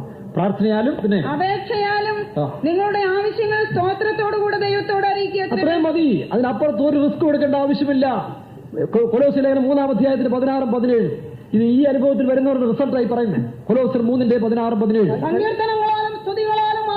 സങ്കീർത്തനങ്ങൾ എന്ന് പറഞ്ഞാൽ നമുക്ക് വരുന്ന സങ്കീർത്തനം ദാവീദിന്റെ സങ്കീർത്തനം മാത്രമല്ല, പിന്നെയോ നമ്മൾ ഇതുപോലെ ഭക്തന്മാരായിരിക്കും. അപ്പൊ നമുക്കും വരും സങ്കീർത്തനങ്ങൾ, പുതിയ പാട്ടുകളും പുതിയ കാര്യങ്ങളൊക്കെ വായിൽ വന്നുകൊണ്ടിരിക്കും. അവൻ പുതിയ പാട്ട് എന്റെ നാവിൽ തന്നു. അത് ദൈവത്തിന് സ്തുതിക്കുന്ന പാട്ടുകൾ വരും. അന്യഭാഷയിൽ പാടാം. അത് എഴുതി വെച്ച പാട്ട് വേണമെന്നൊന്നുമില്ല. പരിശുദ്ധാത്മാവ് തരും. ആ ഭാഷയിൽ പാടാം. തനിച്ചിരുന്ന് ദൈവത്തിൽ സന്തോഷിക്കാം. വായിച്ച് സങ്കീർത്തനങ്ങളാലും സ്തുതിഗീതങ്ങളാലും ആത്മീയ ഗീതങ്ങളാലും തമ്മിൽ പഠിപ്പിച്ചും ബുദ്ധി ഉപദേശിച്ചും അങ്ങനെ വരുന്നതായ ആത്മാക്കൾ, ഈ ടോപ്പിലേക്ക് വരുന്ന ആത്മീയ സ്റ്റാൻഡേർഡിലെത്തിയ വിശ്വാസികൾ, വേലക്കാർ തമ്മിൽ കൂടുമ്പോൾ അവർക്ക് ചപ്പും ചവറും പറയാനില്ല. അവന്റെ കുറ്റം ഇവന്റെ കുറ്റം പറയാനില്ല. അവർക്ക് എന്തുണ്ട്? ആത്മീയ ഗീതങ്ങൾ, സങ്കീർത്തനങ്ങൾ, ഉപദേശങ്ങൾ, നല്ല വിഷയങ്ങളെ കുറിച്ച് ഷെയർ ചെയ്യാൻ അവരിലുണ്ട്. പിന്നെ ബുദ്ധിയുപദേശിച്ചും നന്ദിയോടെ ഹൃദയങ്ങളിൽ പാടാൻ എപ്പോഴും പാടിക്കൊണ്ട് നടന്ന നാട്ടുകാരിൽ വട്ടന്മാരാന്ന് പറയില്ലയോ? കാണുന്നിടത്തൊക്കെ വെച്ച് പാടണമെന്നുള്ളല്ലോ. പിന്നെയോ ഹൃദയത്തിൽ എപ്പോഴും പാടാൻ സാധിക്കും. പിന്നെ ഇങ്ങനെ ക്രിസ്തുവിന്റെ വചനം ഐശ്വര്യമായ സകല ജ്ഞാനത്തോടും കൂടെ നോക്കിയേ, ക്രിസ്തുവിന്റെ വചനം എവിടം വരെയായി? ഈ ദിവസങ്ങളെല്ലാം കേട്ടുകൊണ്ടിരുന്നില്ലയോ? ക്രിസ്തുവിന്റെ വചനം എങ്ങനെ ആയിരിക്കണം? അല്പമായിട്ടല്ല, പിന്നെയോ ഐശ്വര്യമായ സകല ജ്ഞാനത്തോടും കൂടെ സകല ജ്ഞാനത്തോടും കൂടെ നിങ്ങളുടെ ഹൃദയങ്ങളിൽ വസിക്കട്ടെ. തെസ്സലോനിക്ക ലേഖനം 5:16. 1 തെസ്സലോനിക്കർ 5:16. കുറിക്കുന്നവർ കുറിച്ചെടുത്ത് സന്തോഷിപ്പീൻ, ഇടവിടാതെ പ്രാർത്ഥിപ്പീൻ, എല്ലാറ്റിലും പ്രാർത്ഥന, ഷെയറിങ്, ദൈവമായിട്ടുള്ള കമ്മ്യൂണിക്കേഷൻ, ഷെയറിങ്, ഇടപെടാതെ എന്ത് ചെയ്യണം? ഏറ്റവും പ്രിയപ്പെട്ട സ്നേഹിതരെ തമ്മിൽ എന്ത് ചെയ്യും? ഏറ്റവും പ്രിയപ്പെട്ട സ്നേഹിതൻ എന്ത് ചെയ്യും? എപ്പോഴും ഫോണിൽ ബന്ധപ്പെട്ടുകൊണ്ടിരിക്കില്ലേ? എന്ന് പറഞ്ഞ പോലെ നമുക്ക് ഫ്രീ കാർഡിൽ തന്നെ, ഫ്രീ കാർഡല്ല പിന്നെ ഫ്രീ കാർഡിൽ തന്നെ അങ്ങോട്ട് വിളിക്കാം. സ്വർഗത്തിലേക്ക് ദൈവത്തോട് എപ്പോഴും വിളിച്ചുകൊണ്ടിരിക്കാം. അതിന് ഫ്രീ കാർഡ് വേണ്ട. പിന്നെ എപ്പോഴും സന്തോഷിപ്പിൻ, എപ്പോഴും സന്തോഷിപ്പിൻ, ഇടവിടാതെ പ്രാർത്ഥിപ്പിൻ, ഇടവിടാതെ പ്രാർത്ഥിപ്പിൻ, ദൈവത്തോട് ഷെയർ ചെയ്തുകൊണ്ടിരിക്കുക. പിന്നെ എല്ലാറ്റിനും സ്തോത്രം ചെയ്യുവിൻ, എല്ലാറ്റിനും സ്തോത്രം ചെയ്യുവിൻ. ഇതല്ലോ നിങ്ങളെ കുറിച്ച് ക്രിസ്തുയേശുവിൽ ദൈവേഷ്ടം. പിന്നെയുണ്ടോ യൂദായുടെ ലേഖനത്തിൽ വായിക്കുമ്പോൾ 20-ാം വാക്യത്തിൽ നിങ്ങളോ നിങ്ങളുടെ അതിവിശുദ്ധ വിശ്വാസത്തെ ആധാരമാക്കി. ഇനിയിപ്പോൾ അപ്പോസ്തലന്മാരുടെ സഹായം കിട്ടിയില്ലെന്ന് വരും. ആ കാലം കഴിഞ്ഞല്ലോ. ഇവിടെ വെച്ച ഇതിന്റെയൊക്കെ ആവശ്യങ്ങൾ ഏതാ? ഈ കാലം കഴിഞ്ഞാൽ പിന്നെ ആരുടെയും സഹായം പ്രതീക്ഷിക്കും. ഇതാരെങ്കിലും വന്നു പോകുന്നെങ്കിൽ അത് അവരുടെ പൂർണ്ണതയ്ക്കും ഇവിടെയും പൂർണ്ണപ്പെടേണ്ടവർക്കാണ്. പൂർണ്ണപ്പെട്ടവർക്ക് പിന്നെ ഈ സ്റ്റേജ് കഴിഞ്ഞാൽ ഓട്ടോമാറ്റിക്കലി അങ്ങ് പൊക്കോളൂ. ഓട്ടോമാറ്റിക് എക്സ്ചേഞ്ച് പോലെ അങ്ങ് പൊക്കോളും. അതല്ലേ നല്ലത്? വായിച്ചു. നിങ്ങളോ പ്രിയമുള്ളവരെ നിങ്ങളുടെ അതിവിശുദ്ധ വിശ്വാസത്തെ ആധാരമാക്കി നിങ്ങൾക്ക് തന്നെ ആത്മീക വർധന വരുത്തി. നമുക്ക് തന്നെ ആത്മീയ വർധന വരുത്താനുള്ളതെല്ലാം ഇതിനകത്തുണ്ട്. ആ സിസ്റ്റം കമ്പ്യൂട്ടർ സിസ്റ്റം പോലെ അതിൽ കാണുന്ന ഒന്ന് മാത്രമല്ല, പിന്നെയോ അത് ഓപ്പറേറ്റ് ചെയ്യാമെങ്കിൽ ഇപ്പൊ മൊബൈൽ ഫോണിൽ വിളിക്കാൻ മാത്രമല്ല, എന്തെല്ലാം കാര്യങ്ങളുണ്ട്. പക്ഷെ അത് അറിഞ്ഞിരിക്കണം, കൈകാര്യം ചെയ്യാൻ അത് പഠിച്ചിരിക്കുന്നവർക്ക് അതെല്ലാം ഓപ്പറേറ്റ് ചെയ്യാൻ സാധിക്കും. ഇതുപോലെ എന്ത് ചെയ്യും? നിങ്ങളോ പ്രിയമുള്ളവരെ നിങ്ങളുടെ അതിവിശുദ്ധ വിശ്വാസത്തെ ആധാരമാക്കി നിങ്ങൾക്ക് തന്നെ ആത്മീക വർധന വരുത്തിയും പരിശുദ്ധാത്മാവിൽ പ്രാർത്ഥിച്ചും നിത്യജീവനായിട്ട് നമ്മുടെ കർത്താവായ യേശു ക്രിസ്തുവിന്റെ കരുണയ്ക്കായി കാത്തിരുന്നുകൊണ്ട് ദൈവസ്നേഹത്തിൽ നിങ്ങളെ തന്നെ സൂക്ഷിച്ചുകൊള്ളും. ഇവിടെ ആരുടെയും സഹായം നമുക്ക് ആവശ്യമില്ല. സഹായമില്ലാത്ത കാലം വന്നുകൊണ്ടിരിക്കുകയാണ്. അതുകൊണ്ടാണ് ഈ ഉപദേശങ്ങൾ ദൈവം നമുക്ക് മനസ്സിലാക്കി തരുന്നത്. യാക്കോബിന്റെ ലേഖനം 3-ാം അധ്യായത്തിന്റെ 17-ാം വാക്യം വായിച്ച്, ഉയരത്തിനുള്ള ജ്ഞാനം, ദൈവം തരുന്ന ജ്ഞാനത്തിൽ എന്തുണ്ട്? ഉയരത്തിനുള്ള ജ്ഞാനമോ ഒന്നാമത് നിർമ്മലവും ഇന്ന സമാധാനവും ശാന്തവും. ഈ ജ്ഞാനം നമ്മൾ പ്രാപിച്ചു കഴിഞ്ഞാൽ നമുക്ക് എന്ത് കിട്ടും? സമാധാനവും ശാന്തതയും അനുസരണവും. നോക്കി, സമാധാനം, ശാന്തത, അനുസരണം, ഒബീഡിയൻസ്. എത്ര കൂളായിരിക്കും നോക്കി. ആ മണവാട്ടിയുടെ സ്റ്റൈലിൽ തന്നെ നമ്മൾ എത്തുകയാണ്. ഒബീഡിയൻസ്, ആര് പറഞ്ഞാലും ഓക്കെ, നമ്മളത് ഏറ്റുകഴിയുക. പറഞ്ഞപ്പോൾ അതുപോലെ ഏറ്റുകൊള്ളുക. അങ്ങനെ ഒരു അനുസരണം ദൈവം നമുക്ക് തരും, യേശു ക്രിസ്തുവിന്റെ അനുസരണം. പിന്നെ ഉയരത്തിലുള്ള ജ്ഞാനമോ മതി. 1 പത്രോസ് 4-ാം അധ്യായത്തിൽ 7-ാം വാക്യം വായിച്ച് ഇതെല്ലാം പിന്നീട് നിങ്ങൾ വായിച്ച് ധ്യാനിച്ചോണം. എന്നാൽ എല്ലാറ്റിന്റെയും അവസാനം സമീപിച്ചിരിക്കുന്നു. എല്ലാറ്റിന്റെ അവസാനം സമീപിച്ചിരിക്കുന്നു. പിന്നെ ആകയാൽ പ്രാർത്ഥനയ്ക്ക് സുബോധമുള്ളവരും നിർമ്മതരുമായിരിക്കും. സകലത്തിനു മുമ്പേ തമ്മിൽ ഉറ്റ സ്നേഹമുള്ളവരായി. എന്ത് ചെയ്തോണം? ആരോടും പിണങ്ങാൻ പോരുത്. കൈപ്പുള്ളായ പിന്നെ നിരപ്പുറാക്കി ചിലപ്പോൾ സമയം കിട്ടാതെ വരും. അവിടെ എല്ലാവരും സ്നേഹത്തിൽ മാത്രം ബന്ധപ്പെട്ടുണ്ട്. പിന്നെ സ്നേഹം പാപങ്ങളുടെ ബഹുത്വത്തെ മറയ്ക്കുന്നു. 1 പത്രോസ് 2:17 വായിച്ച്. 1 പത്രോസ് 2:17. എല്ലാവരെയും ബഹുമാനിപ്പിൻ. എല്ലാവരും ബഹുമാനിക്കും. അത് പിന്നീടൊരു ഗുണമാണ്. എല്ലാവരും എന്ത് ചെയ്യണം? റെസ്പെക്ട് ചെയ്യുക. Give respect and take respect. എന്നോട് ചെറുപ്പത്തിൽ ഒരാൾ പറഞ്ഞു തന്നതാണ്. ചെറുപ്പത്തിൽ ഒരാളെ എന്റെ വാക്കുകളൊക്കെ വലിയ പരുക്കുന്ന ശബ്ദമായിരുന്നു. ആ മനുഷ്യരോടൊക്കെ ചിലപ്പം വലിയ കഠിനമായിട്ട് സംസാരിക്കുമായിരുന്നു. അപ്പൊ നമ്മുടെ ഒരു സ്വന്തക്കാരൻ വിളിച്ചും പറഞ്ഞാണ് ഈ വകന്താ give respect and take respect. അത് മനസ്സിലുണ്ടെങ്കിലും കുറച്ചൊക്കെ നടപ്പാക്കാൻ സാധിച്ചിട്ടുണ്ട്. ഇനി ബാക്കി നടപ്പാക്കിക്കൊണ്ടിരിക്കുക. എന്താ പറയുന്നത്? എല്ലാവരും ബഹുമാനിപ്പിൻ. അത് യേശു ക്രിസ്തുവിന് മറ്റൊരു ക്വാളിറ്റിയാണ് നമുക്ക് തരുന്ന. എല്ലാവരും ബഹുമാനിപ്പാൻ സാധിക്കും. പിന്നെ സഹോദരവർഗത്തെ സ്നേഹിപ്പിൻ. സഹോദരവർഗത്തെ സ്നേഹിപ്പിൻ. ജഡബന്ധക്കാരെ സ്നേഹിക്കാനല്ല പറഞ്ഞു. പിന്നെയോ ആത്മീയ സഹോദരവർഗത്തെ സ്നേഹിക്കാൻ സാധിക്കുന്നു. വായിക്കാം. ദൈവത്തെ ഭയപ്പെടുവീൻ, രാജാവിനെ ബഹുമാനിപ്പിൻ. ദൈവത്തെ ഭയപ്പെടുന്നവർക്ക് വേറൊരു ഭയം ഉണ്ടാകത്തില്ല. ഒന്നുകിൽ ഫിയർ ഓഫ് ഗോഡ്. ദൈവഭയം ഉള്ളവർക്ക് മറ്റൊന്നിനെയും ഭയപ്പെടേണ്ടാവും. ദൈവഭയം ഇല്ലാത്തവരാണ് മറ്റെല്ലാത്തിനെയും ഭയപ്പെടുന്നത്. വായിക്കാം. രാജാവിനെ ബഹുമാനിപ്പിൻ. നമ്മുടെ മേൽ വെച്ചിരിക്കുന്ന അധികാരസ്ഥന്മാരെ, ഭരണകർത്താക്കന്മാരെ അവരെന്ത് ചെയ്യണം? ബഹുമാനിക്കണം. പിന്നെ വേലക്കാരെ പൂർണ്ണ ഭയത്തോടെ യജമാനന്മാർക്ക് നല്ലവർക്കും. അടുത്തത് 1 യോഹന്നാൻ 2-ാം അധ്യായത്തിന്റെ 27 വായിച്ച് നമുക്ക് നിർത്താം. അവനാൽ പ്രാപിച്ച അഭിഷേകം നിങ്ങളിൽ വസിക്കുന്നു. നാം അഭിഷേകം പ്രാപിച്ച് പരിശുദ്ധാത്മാവ് നമ്മിലുണ്ട്. പിന്നെന്ത് ചെയ്യണം? ആരും നിങ്ങളെ ഉപദേശിപ്പാൻ ആവശ്യമില്ല. ആരും നിങ്ങളെ ഉപദേശിക്കുവാൻ ആവശ്യമില്ല. ഇനിമേൽ ഉപദേശത്തിന്റെ ആവശ്യമില്ല. ആ അഭിഷേകം നമ്മെ നടത്തിക്കും. പരിശുദ്ധാത്മാവ് നമ്മെ, നിങ്ങളിൽ നല്ല പ്രവൃത്തി ആരംഭിച്ചവൻ യേശു ക്രിസ്തുവിന്റെ നാളോളം അതിനെ തികയ്ക്കുമെന്ന് ഉറപ്പായി വിശ്വസിച്ചിരിക്കുന്നു. ഇതാണ് ഈ സഭയുടെ അവസാന സ്റ്റേജ്. അല്ലാതെ ഇങ്ങനെ എല്ലാ കാലവും നടത്തിപ്പുകാരെ വെച്ച് ഇതോടുകൂടിയൊക്കെ തീരാൻ പോവുക. ഞാൻ വിചാരിക്കുന്ന ഈ പാസ്റ്റർ ടിവിന്റെ കാലത്തോടെയൊക്കെ തീരുന്ന കാലയളവാണ് കാണുന്നത്. ഇപ്പോൾ അതിന്റെ ലാസ്റ്റ് പീരീഡിലേക്ക് നമ്മെ കൊണ്ടുവന്നിരിക്കുകയാണ്. ഇതിനകം പ്രാപിക്കാവുന്നവർ പ്രാപിച്ചെടുത്തോണം. ദൈവത്തിന്റെ ജ്ഞാനവും ശക്തി പ്രാപിച്ച് പറക്കുവാൻ യോഗ്യരായിക്കോണം. ദ്രവ്യാഗ്രഹവും പണം സമ്പാദിച്ച് വസ്തു സമ്പാദിച്ച് ഇവിടെ കടന്ന് മല്ലുപണി ചെയ്ത് അടുത്തതിന് അന്തിക്രിസ്തുവിന്റെ കാലത്തും ചെയ്യേണ്ടതായിട്ട് വരും.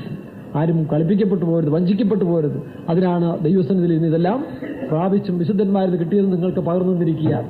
ഇനി പകരാനൊന്നുമില്ല. ആവശ്യത്തിനുള്ള എല്ലാം പകർന്നിട്ടുണ്ട്. ജീവിക്കണം. കേൾക്കാൻ ചെവിയുള്ളവൻ കേൾക്കട്ടെ, ജീവിച്ചോട്ടെ. ഇനി പൗലോസ് പറഞ്ഞ പോലെ നിങ്ങളുടെ രക്തപ്പഴി ഞങ്ങളുടെ മേലില്ല, ഞങ്ങൾ ഒന്നും മറച്ചു വെച്ചിട്ടില്ല. ദൈവത്തിന്റെ ആലോചന ഉള്ളതുപോലെ അറിയിച്ചിട്ടുണ്ട്. ഇനി ആരുടെയും രക്തപ്പഴി ഞങ്ങൾ ഇരിക്കുന്ന സ്ഥലത്ത് പോയതിനു ശേഷം ആരുടെയും രക്തപ്പഴി വരാതിരിക്കാൻ വേണ്ടി ഉള്ളത് ക്ലിയറായി തുറന്ന് പഠിപ്പിച്ചും പോവുകയാണ്. പിന്നീട് നിങ്ങൾ കർത്താവിന്റെ വരയിൽ കണ്ടില്ലെങ്കിൽ, കൈവിടപ്പെട്ടു പോയാൽ, എതിർ ക്രിസ്തുവിന്റെ കയ്യിൽ അകപ്പെട്ടു പോയാൽ ഞങ്ങൾക്കതിൽ യാതൊരു വിധത്തിലും അത് എഫക്ട് ചെയ്യത്തില്ല. അതുകൊണ്ടാണ് ഇത് തുറന്ന് പഠിപ്പിക്കുകയും ചെയ്യുന്നത്. കർത്താവ് നമ്മെ അനുഗ്രഹിക്കട്ടെ. ദൈവം നമ്മെ അതിനുവേണ്ടി ഒരുക്കട്ടെ. ഒരു നിമിഷം നമ്മെ തന്നെ താഴ്ച ഏൽപ്പിക്കാം.